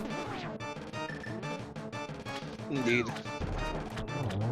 And BK, showing off the silver arrow strat there, takes down Argus really quick and picks up the green pendant. I can't help but feel that he's going to head back to Eastern and Pod, finish them off, hand in the green pendant all at once, and hope that at least one of those locations has the cane so they can just head straight over to Mire. And you know what? With that bow being found, we now can completely rule out Turtle Rock as well, because you need the cane to access Turtle Rock, really. So Turtle Rock is no longer in the equation now. Which is always nice to be able to just say, no, I can ignore this. I don't ever have to look at this. Yeah, and especially with it being Turtle Rock, it's definitely a long dungeon and not fun to have to, you know, complete just trying to find one item.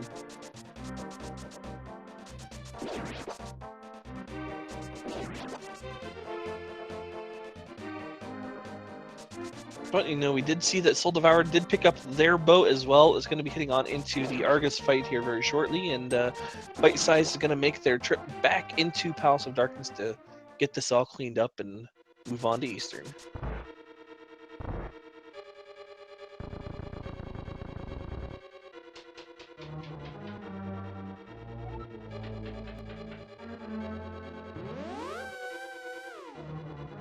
This time they don't even need to attempt a potion glitch. They're just gonna shoot their way through this area.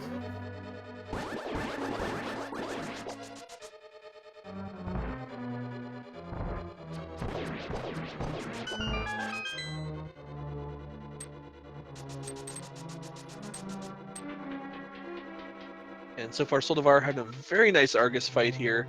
Just needs to clear out this last puffball and then take on this giant, I don't know, what would you call it, a squid? Almost looking enemy here. I think it's basically a squid. It reminds me of the one type of creature in the Dragon Warrior series. Oh, yeah, okay.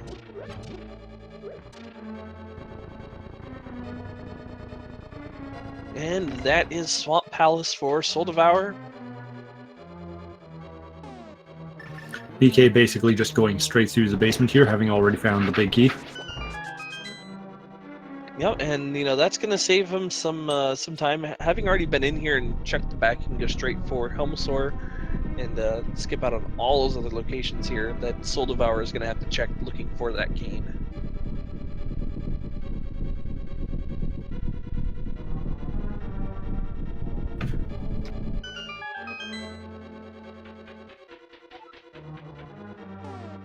So I think the most unfortunate thing that can happen at this point is the red cane being in ice. Oh, I would not wish that on either of these guys. Because at this point, I'd probably be thinking, I'm just going to go check Meyer and really, really hope it's here. And because if it is, you just run straight to the basement and you're finished. Yeah. Yeah, I think you definitely, if you don't find it here in Pod or Eastern, I unfortunately missed the item count in Eastern. I don't know if we found all the items there. But if we don't find it here or there, then yeah, I think you go to Meyer first. Yeah, just hope Eastern's that it's there. Eastern's clear. It was Cape and 2 big 20s. Thank you. Oh, and just a big 20 from Sahasrahla.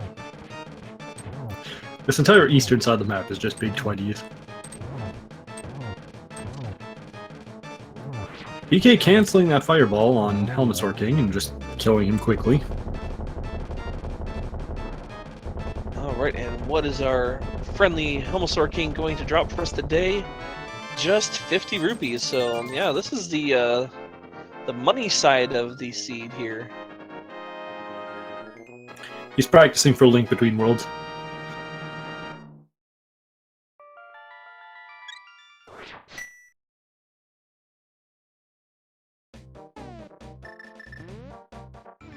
Alright, this is going to be a really quick run through for BK. I don't think he has to stop for anything at all.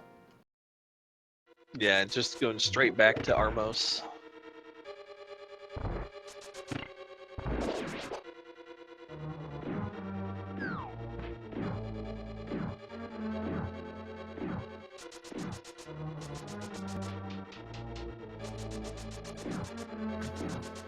Maybe a little bit of forgetting that he checked this place already.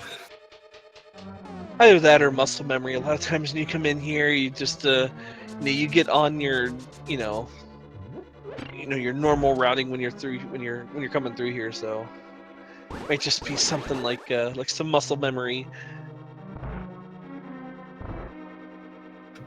Realize it quickly enough though, and then just continuing through now. I think he knew that he didn't check one of the chests in here because neither of them actually checked the normal chest that you get the big key out of in vanilla.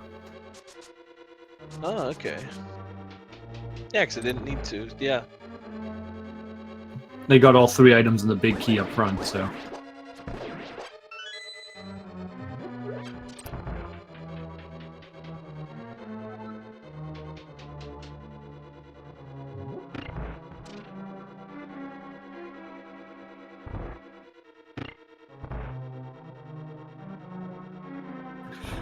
We're just gonna get to see a lot of really fast bosses because of these silver arrows. Actually, we're gonna get silver arrow Armos. We got silver arrow Argus. We're gonna see silver arrow Vitreous. Yeah, silver arrows are probably one of the more, I don't want to say broken items, but it's definitely one of those that can make a lot of these early on fights and even some later fights pretty trivial. Like that trivial. Yep, and that is crystal number 6 for BK. We just need to find that Cane of Samaria. So is BK going to go into Misery Mire or Ice Palace? Personally, you know, I know we touched on this earlier, I would go into Misery Mire and just hope it's there. Yeah, I'd end up doing the same. This Helmosaur giving Soul a little bit of issues.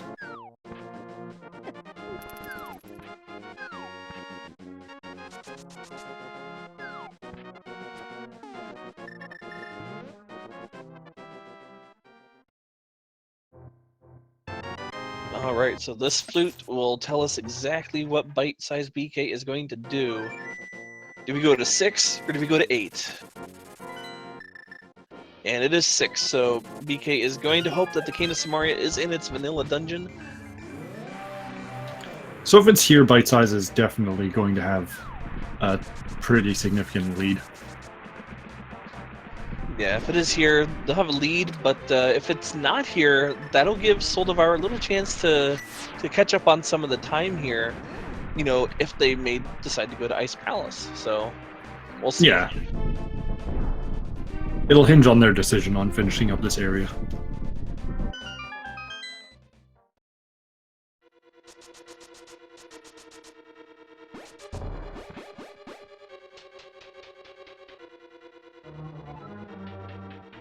And bytesizedBK, and probably my favorite room in Misery Mire. It's can be difficult, but it's also kind of fun. You can abuse Fire Rod, and you can even use Cane of Samaria to take out the Wizrobes there. It's a pretty interesting room. It's the one room in the game that I actually like having sword beams in. Yeah. As I'm gonna say I love having sword beams in that room. Plus the second room of the Gauntlet in G Tower with the little 3 red Skillymen. if I get to that room, just don't feel like putting up with them. I just bomb boss it. It's a time waster, but it's just fun. Oh yeah.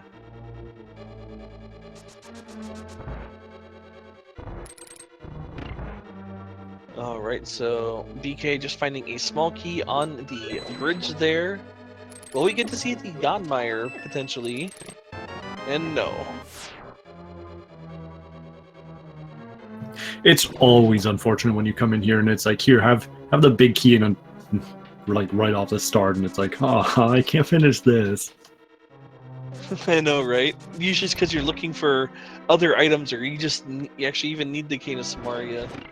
The amount of times I've seen Cane of Samaria in this dungeon is quite sick, to be honest.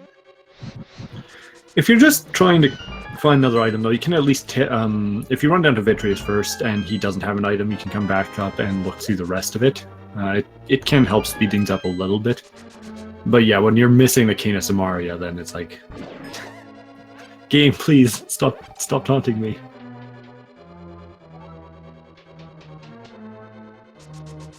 Alright, so Soul Devour is back on the right side of Palace of Darkness, gonna take out these Gurias with 1 silver arrow each.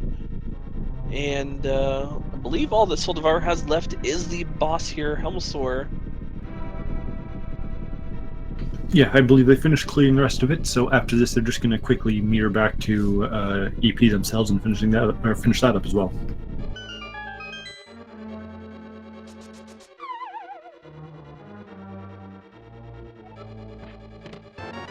And big key in its vanilla chest in Misery Mire. So there's 3 locations left. There's the big chest. There's the chest just to the left of the big chest, and Vitreous for our last items here. So, oh wait, I forgot about this one here. Have they even found any items here yet? No, we have not. That's a bit unfortunate. So Cane of Samaria has to be in one of these 2 chests on the right side here. Otherwise, Ice Palace it is.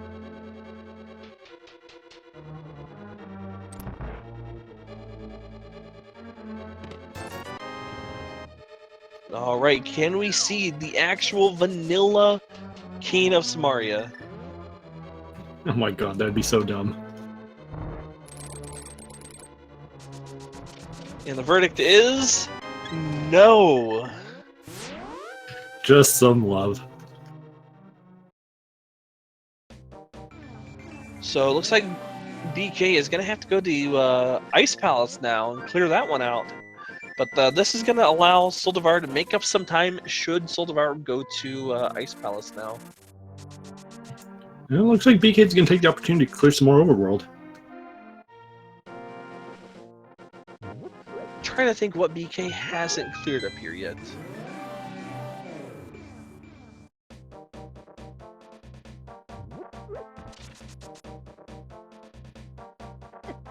I'm not actually sure. I think we're going to get an answer pretty quickly, but...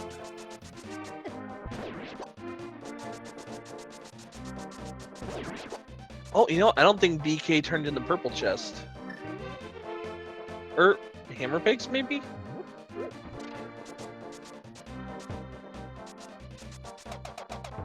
I guess not. He's going to be disappointed when he sees a single rupee down there. Yeah, and this actually allowing Soldevar to catch back up. I think whatever decision Soldevar makes next is going to impact this race greatly.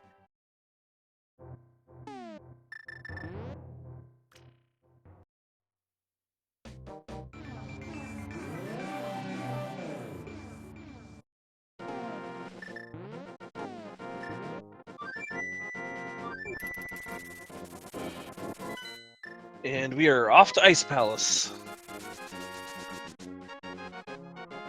Now, if this game really wants to be cruel, we could see the book in here and then have to go and search the tablets for Cane of Samaria.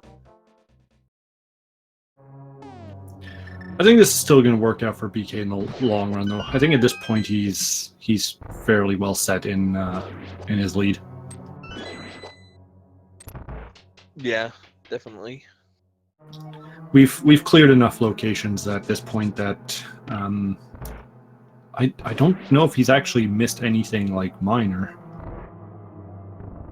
At this point, I don't think he has. But I think for Soul to stay in this race, they're going to need to go to Ice Palace and do that instead of Misery Mire. I think that's the only chance that we have of keeping this race, fairly close. Getting a nice small key in Ice Palace, so can easily access the 3 chests in the other, I guess, is a column of rooms.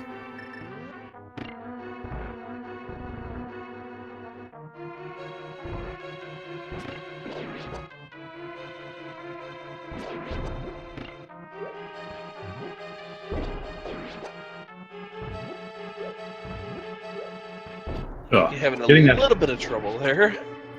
That silly little half bounce back. Yeah, it looks like we're trying to go ahead and get the crystal switch set up there so we can do the bomb jump here. So we'll just probably have to just hit this crystal here, or this switch here.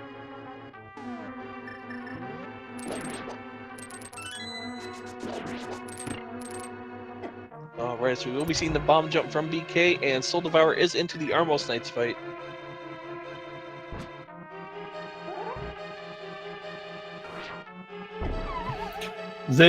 It's basically a go-to because they're virtually out of other locations to check, and they need the red cane.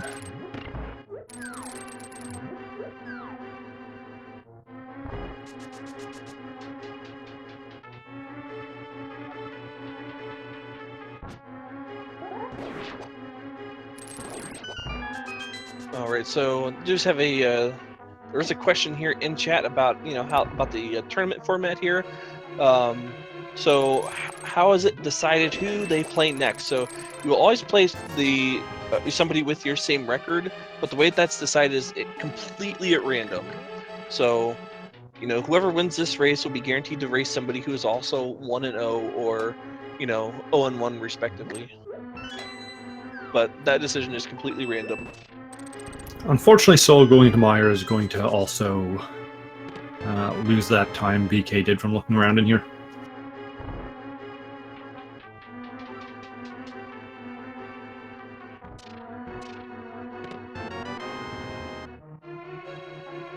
Trying to do the bird toss, but unfortunately the bird landing just a little bit out of reach. Well, at least need to applaud them for trying a little bit, yeah?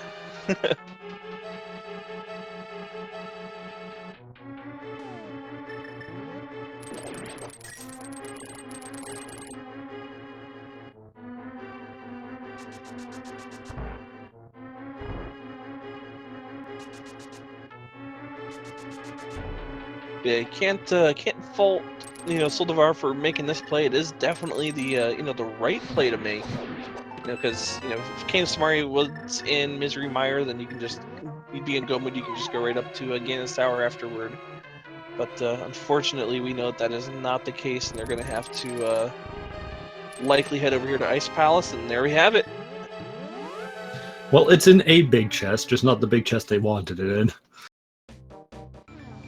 Alright, so with that, bytesizedBK is now indeed in go mode, and good thing for them, they've already cleared out Misery Mire. They can go straight for Vitreous now.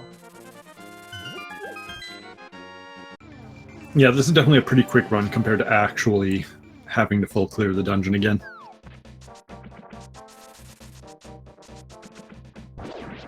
It's still actually one of the longer bosses to get to, though, if I remember correctly. There are a fair number of rooms you have to go through. Yeah, it does take a decent amount of time to get there. There's nothing worse than having to go back through a dungeon for Trinex, so...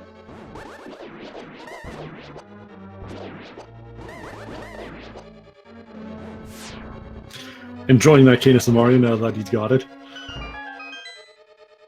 Blowing up everything. Yeah, really good use of that cane there. Gonna say, you know what, I finally found this. Let's just go ahead and just use this everywhere. Celebrate the, the finding of it.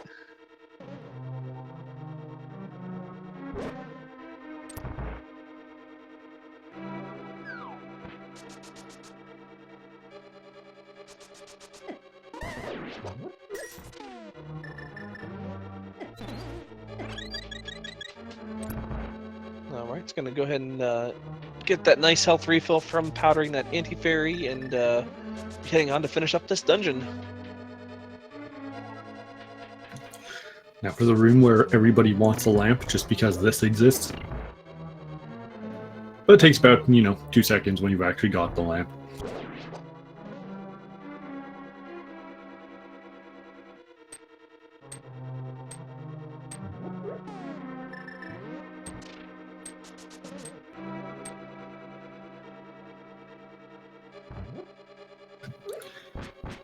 He remembers that he doesn't need to hit the crystal switch there, just because he's already left the dungeon, so it's reset.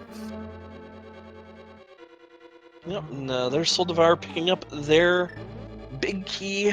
Unfortunately, he's going to be disappointed here very shortly that they do not have the Kane Samari here in this dungeon.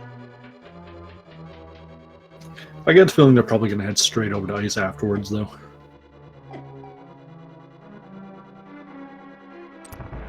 Alright, so as we enter in this last of the crystal bosses here, Voidborn, you want to kind of explain what's going to be happening with Ganon's Tower? So, there are 22 chests in GT, and we only need one thing out of them. Specifically, the big key to get upstairs.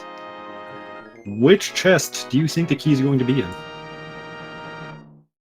Yeah, and you know, if you have been a sub to any of the speed gaming channels or have cheered 250 bits to any of the channels, you can enter in to be put on the leaderboard should you get this guess correctly.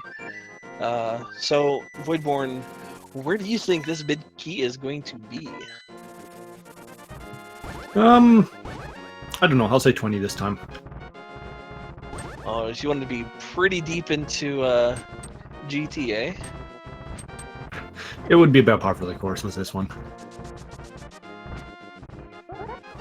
I think I'm gonna go through and I'm gonna say chest number 11. I think that's a nice even, well, I guess odd number, but good number. It's the 50%. Yeah.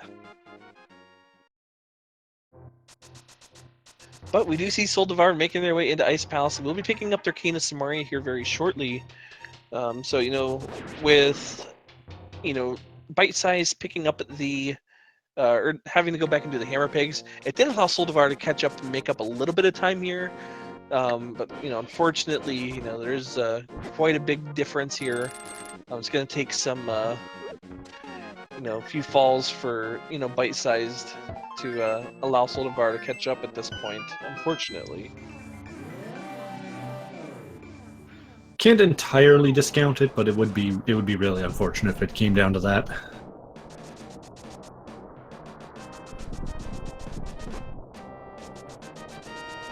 It's one thing for a seed to mercilessly troll a runner. It's another when it's just like Ganon falls, unfortunately putting them behind.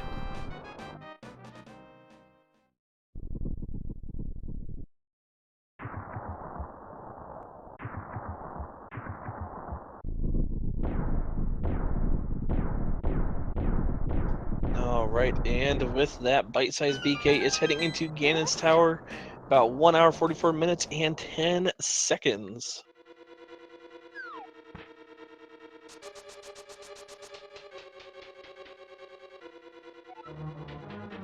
So where is this big key gonna be?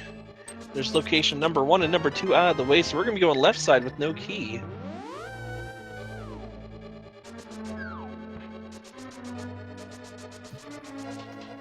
Curious if he's going to just mirror back, or if he's going to just do full left side while here. I think you just go ahead and do just straight full left side. There's you can get a lot of checks in really quick. But we do see Soul Devour going to opt not to do the bomb jump. They know that they, are going to have to end up full clearing this, and they know this Kena Samaria is going to have to be in here somewhere.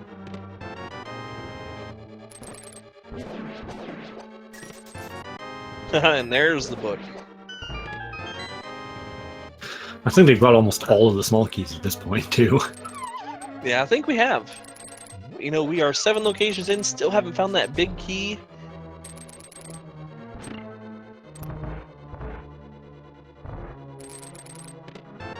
And there it is, chest number 8.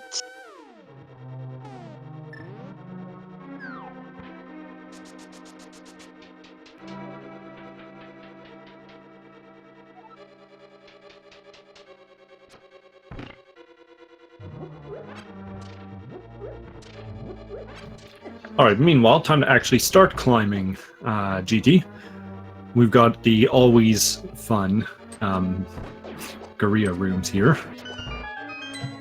It's not a method I've normally seen, but it worked quite well. Yep, and even with the mirror shield, you can actually just stare straight at them in the face, and their projectiles won't hurt you, so...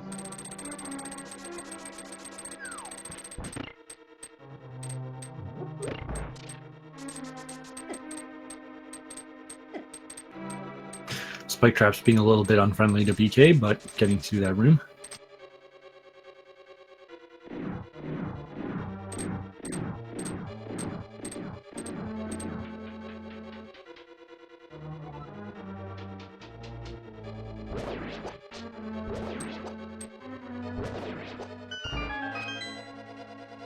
And doing very well in the gauntlet so far, and Soul Devour is about ready to pick up their Kane of Samaria, so they will now be in go mode at 1 hour, 46 minutes, and 57 seconds.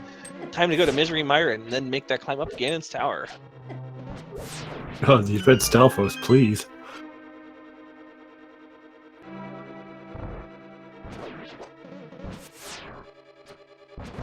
That was a nice shot with the bow. Very good snipe for that silver arrow.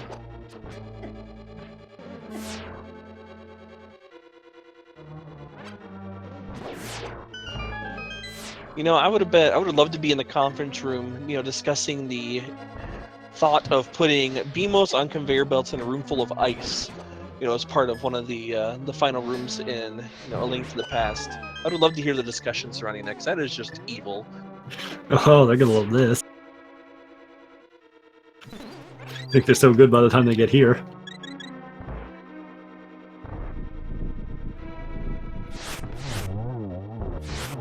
I mean, it does add a nice, in quotations, increase in difficulty for the final dun. If that was like in one of the earlier dungeons, it would be kind of a pain, but it is the last place you're going to go in the game, so. Yeah, and definitely make you work for this final fight here. And you know, good news here for Soul Devour. They are on their way to Vitreous. They've already cleared out Misery Mire, so it's literally just a straight walk back. So they'll be soon into Ganon's Tower, you know, for themselves here.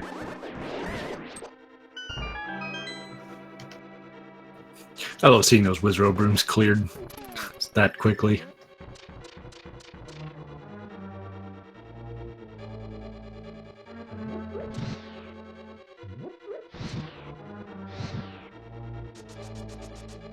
And BK making this torch room look easy. Running straight up, not concerned about the sprite despawn at all. He had it nice and quick, so. Indeed.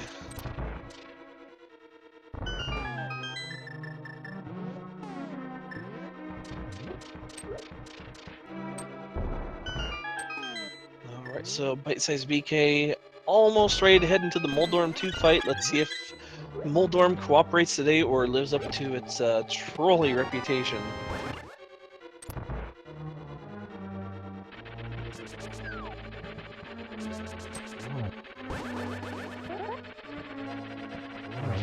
And a dash and a spin, and Moldorm 2 is done. BK on their way to fight Aghanim. Sprinkling some powder. And just 5 rupees in the Moldorm 2 chest. So the last chest of the game, not holding anything for BK. Those rupees are going to be worthless.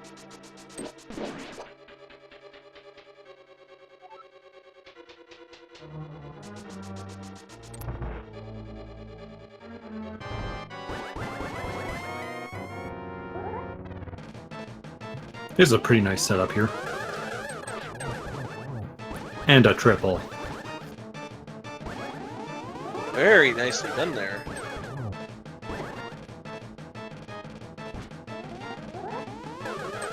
We did see BK hitting Agatu just to get rid of those sword beams. Those sword beams can be annoying at times. And a very clean Agatu fight from BK. Be onto our Ganon fight here very shortly.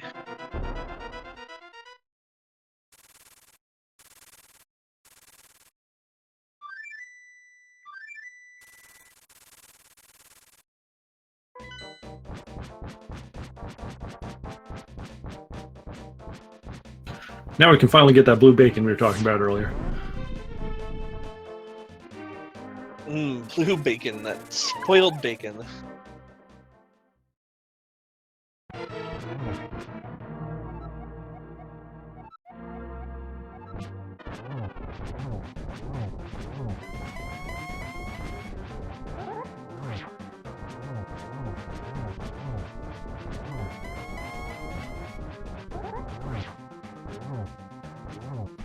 Very nice phase 1 there from BK on Ganon here.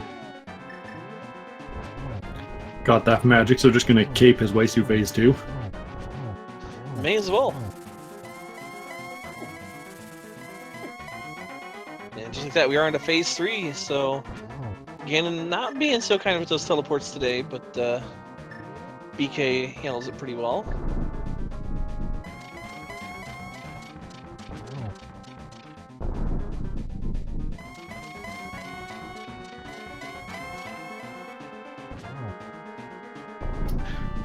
Make sure to get none of the circle bats.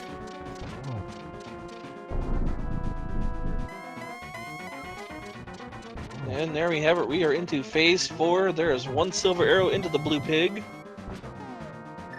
Well, yes, we did find the silver arrows. You put them in a very obvious location. Clearly, Ganon doesn't know the meta.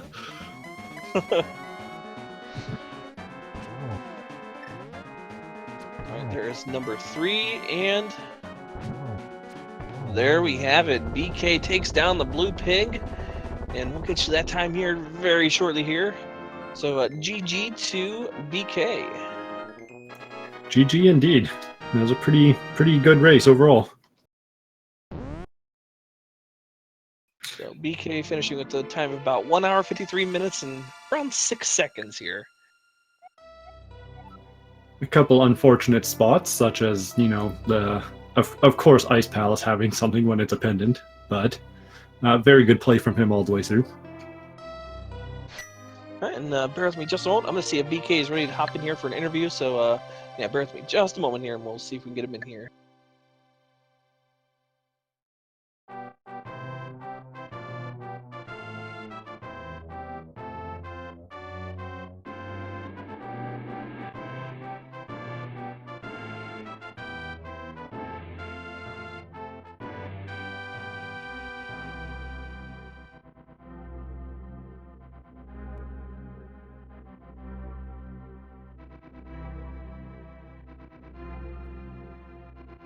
Hey. And with that, we are joined by BK. Congratulations and GG on the race. Thanks. That one was pretty interesting. Lots of stuff everywhere, so probably made for a good watch, but not the greatest to play. Yeah, it definitely was a really great race. Kind of wanted to see what your thoughts were with that shovel, man. Well, all right. So I was gonna do Pod and Eastern, and I'm like, okay, I don't have the mirror, so I should do Eastern first. And then I see Cape, and I had seen Shovel, and I'm like, if I don't go there now, I'm never gonna do it. So I went there on a whim, and it had mirror, and then that changed everything. But I was pretty happy to get it, because I didn't know, based on what we had earlier, that Soul Devour would have gone over there. Because I think there was a lot more item density available elsewhere. So when I got the mirror, I felt pretty good.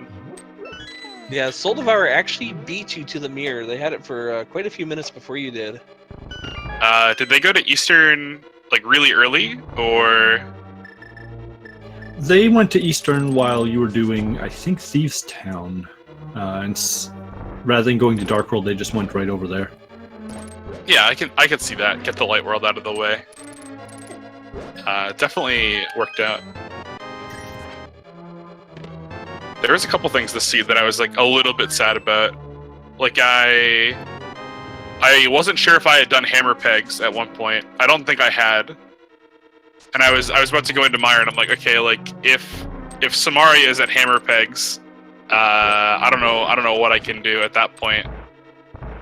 But I went into Pod right before I got Bow in Swamp, and I was like, I should go to Swamp. But I'm like, if Pod has the bow, I don't have to touch any pendant dungeons for the time being. And that was like a good thought, you know. I'm like, that'll save some time, because I had played pretty poorly in Hera. Hera was a big mess, and I was worried that I was gonna be really behind, so I was trying to save time where I could. But then I went to Mire without Kane, and Kane ended up being in Ice Palace, which was the other 50-50. So tough to call those ones. Yeah, Soul we were did that exact same thing as well. Yeah, whereabouts is he right now? About ready to head into the Gauntlet in GT. Cool. So not too far behind. No, just clearing up the Gria rooms now.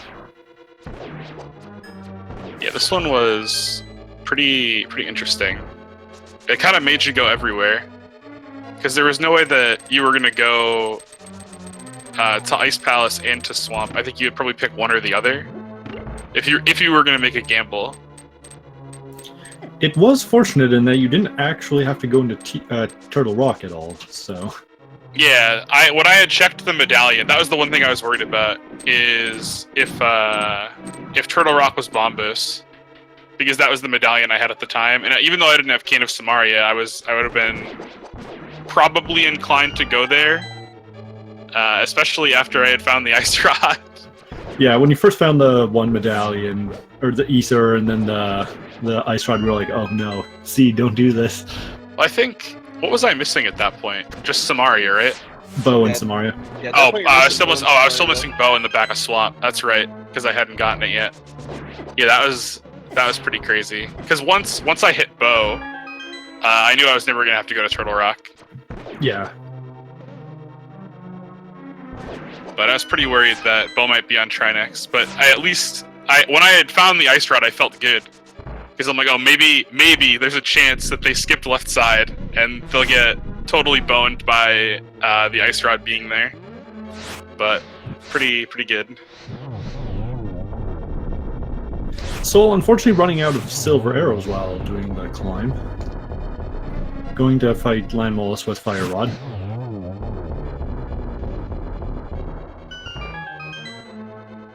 Yeah, there for a while we were all worried about the possibility of Bow or even the book leading to the bow being on the pedestal. Yeah, it was definitely possible. Not having Bow was really annoying this seed, because I really wanted to go to Pod on Eastern super early, especially when I checked the Light World map.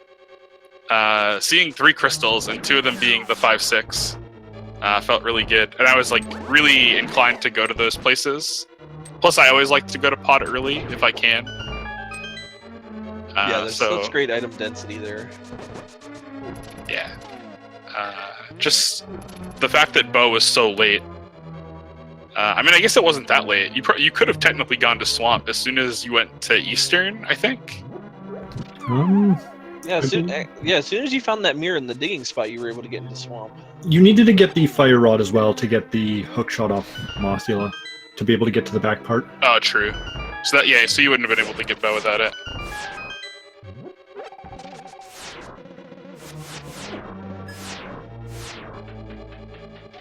But I did want to applaud you for attempting the potion glitch in Pod. Yeah, so someone had told me how it worked, and they're like, "Oh, you just move and use a potion," and I'm like, "Okay, I can do that." So I decided to attempt it today because Bow was being very elusive, and it did not go so well. So I should probably do my research next time instead of just blindly attempting it. Yeah, the only other thing that you needed to do there was you need to stay brushed up against that corner as you go around the corner there. You need to stick on that corner and not come off of it, and it'll work every time. Oh, okay, good to know. But once again, I do want to applaud you for trying to show that off today. It was pretty interesting to see. So yeah, I was kind of when I wanted to show off, I don't know, a handful of things. Like when I had gotten Mushroom, like, oh, if I get Samaria, I'll make sure I do Fake Powder. Just because they're things that you don't get to see all that often. Like, everyone sees Fake Flippers, everyone sees Bomb Jumps. But you don't always get to see, like, the weird little tricks that are only really useful for one specific thing instead of multi-purpose. It's kind of neat. yeah.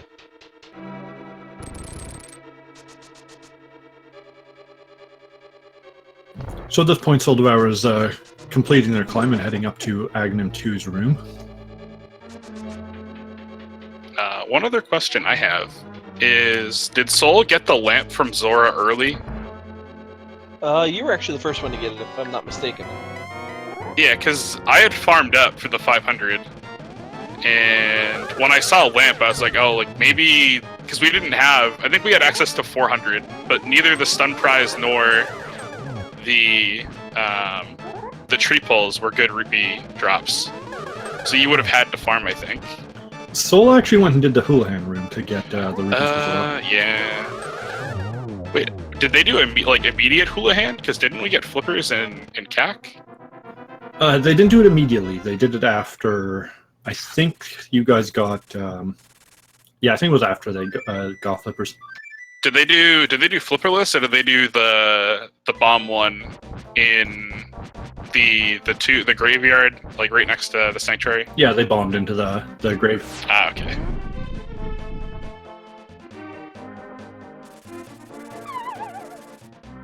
Yeah, it probably would have been a good play. I hadn't thought about that because I was just like so intent on going to the south rat, but that's pretty smart now that I think about it. It's still nice being able to farm up the last little bit from that cave outside, though. Yeah, having glove was very beneficial because if I didn't have glove, I probably would have gone lampless. I think, or I would have tried to. I don't think fire rod was lamp locked. I'm pretty sure it wasn't. Technically speaking, it was just because it was on Death Mountain, if I remember correctly. And yeah. You guys hadn't gotten the flute yet, I think. Well, Flute was in Thieves Town, so it was easy. It was accessible. Yeah, it was accessible. Yeah, so it would have been totally doable, I think. Obviously not intended, but I think could have been worth it. I don't know. That depends. Do you trust your Mai or Darkroom? That's the only one that really gives me a lot of trouble. I have to practice. It's only the switch, the one with the Samaria block. The hitbox is so wonky on that. Yeah. Yeah, sometimes it looks like the block is sitting right on top of it and it just doesn't press down. But Soul Devour is into phase 4 and Ganon gets a nice double here. He's got one more hit to go and we'll have this all wrapped up, and there we have it. So Soul Devour takes down Ganon. We'll have that time for you here just shortly.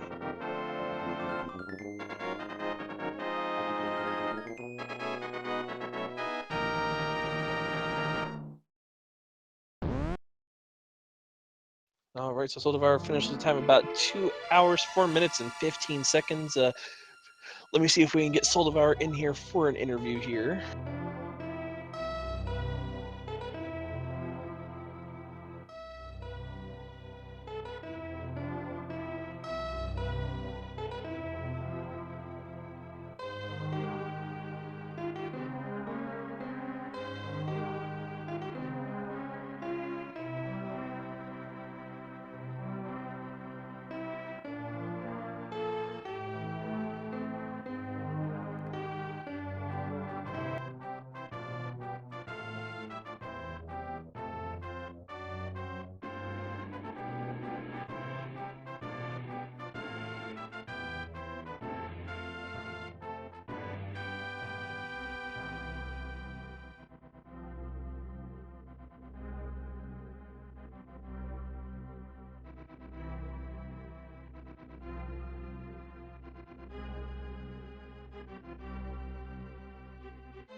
All right, so Soul Devour should be joining us here very shortly, and oh, here he is.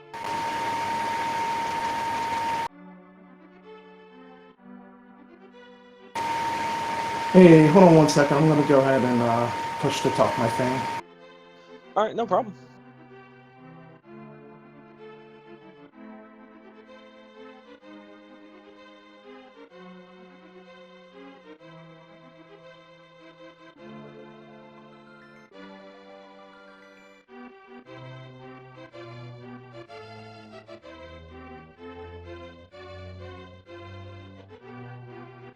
Alright, well, GG Soul Devour.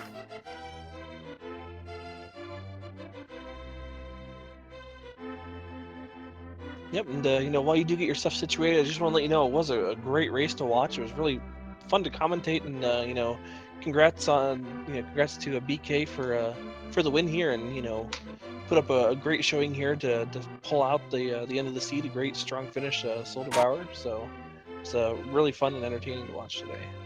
Yeah, definitely a lot of fun. So how are you feeling after that seed? If you don't mind me asking. I definitely need to improve my execution. A lot of bonks, a lot of second guessing on little bits that cost me seconds here and there. Yeah, and honestly, I think that was pretty much the main difference here. I mean, I didn't really see any glaring issues that that cost a lot of time. Probably just that execution, but once again, really good showing. 2 hours, just over 2 hours is definitely not a bad time, especially with randomizer. So, really good job today. Thank you so much. I could almost swear with V29, like average times have actually gone up as well. I don't know why, but so it's definitely a respectable time for this, and I can definitely understand, as you noted a little bit earlier, there's some nerves involved as well with going into a tournament race. Oh yeah, definitely like the first 15-20 minutes I was really jittery. Yeah, at least you didn't play through Escape.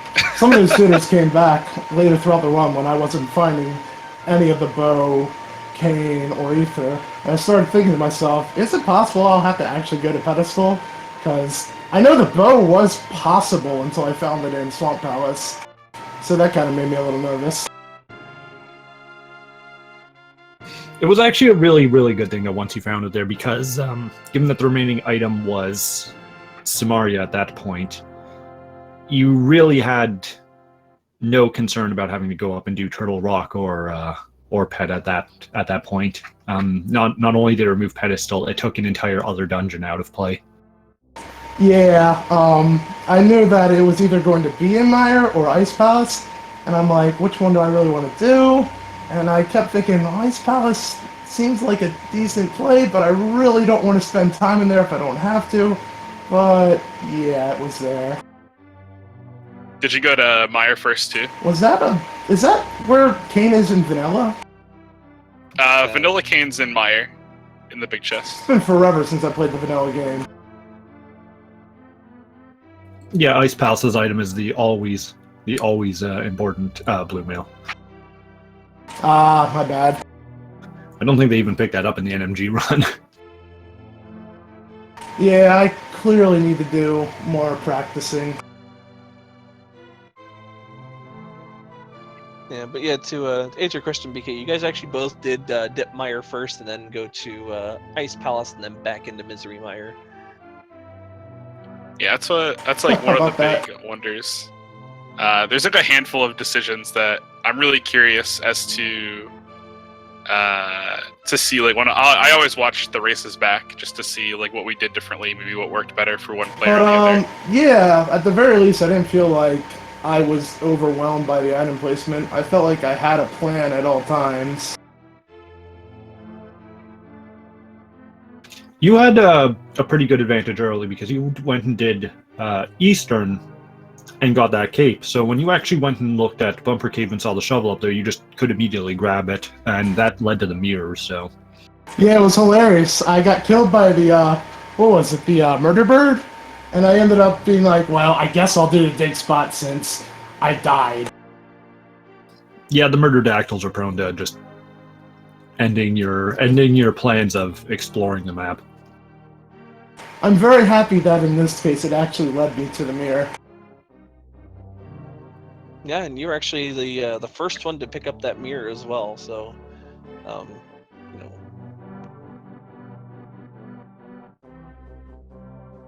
I'm just happy I didn't have to go into T-Rock. So much time to spend in there. Yeah, I hear you on that one. Interesting choice as well is that you decided to do the Houlihan room to get the rupees for King Zora. Yeah, I know it was close, but I wasn't sure if I'd be guaranteed the rest of the rubies that I needed. So I figured, well, I might as well do Houlihan since it's right here, and it's not going to take me too much longer to get that money.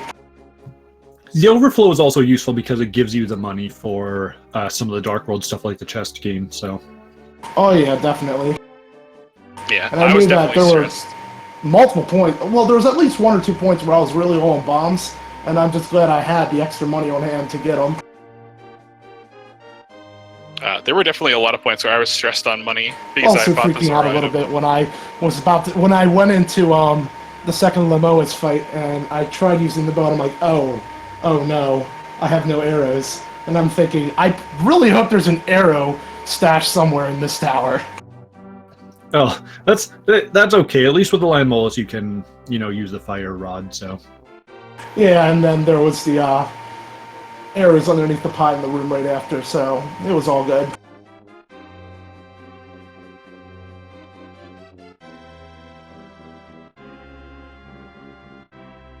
Yeah, I honestly wasn't expecting to do the tournament, but I got pushed along by a friend, Rigaro. He's like, hey, you really should at least try. So I ended up signing up, and so far I'm really glad I did. the tournament is for fun, so it's good to see so many people in here just giving it a shot. And as the tournament progresses, everyone improves. So Yeah, that's the plan. I'd love to be able to get consistently under like 2 hours.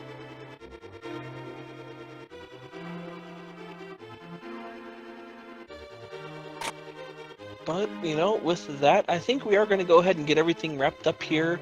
Soul, BK, you guys have any final thoughts before we get everything wrapped up here? Nothing major. Just really want to say GG's to Soul. Not really. GG, BK, congrats on the win. Yeah, thanks, man. Looking forward to watch this one back. See what you might have done.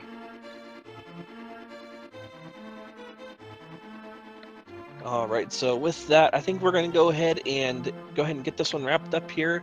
I just want to say thank you once again to Voidborn Beast, my fellow co-commentator today. My name is RJ, and once again, Notch212.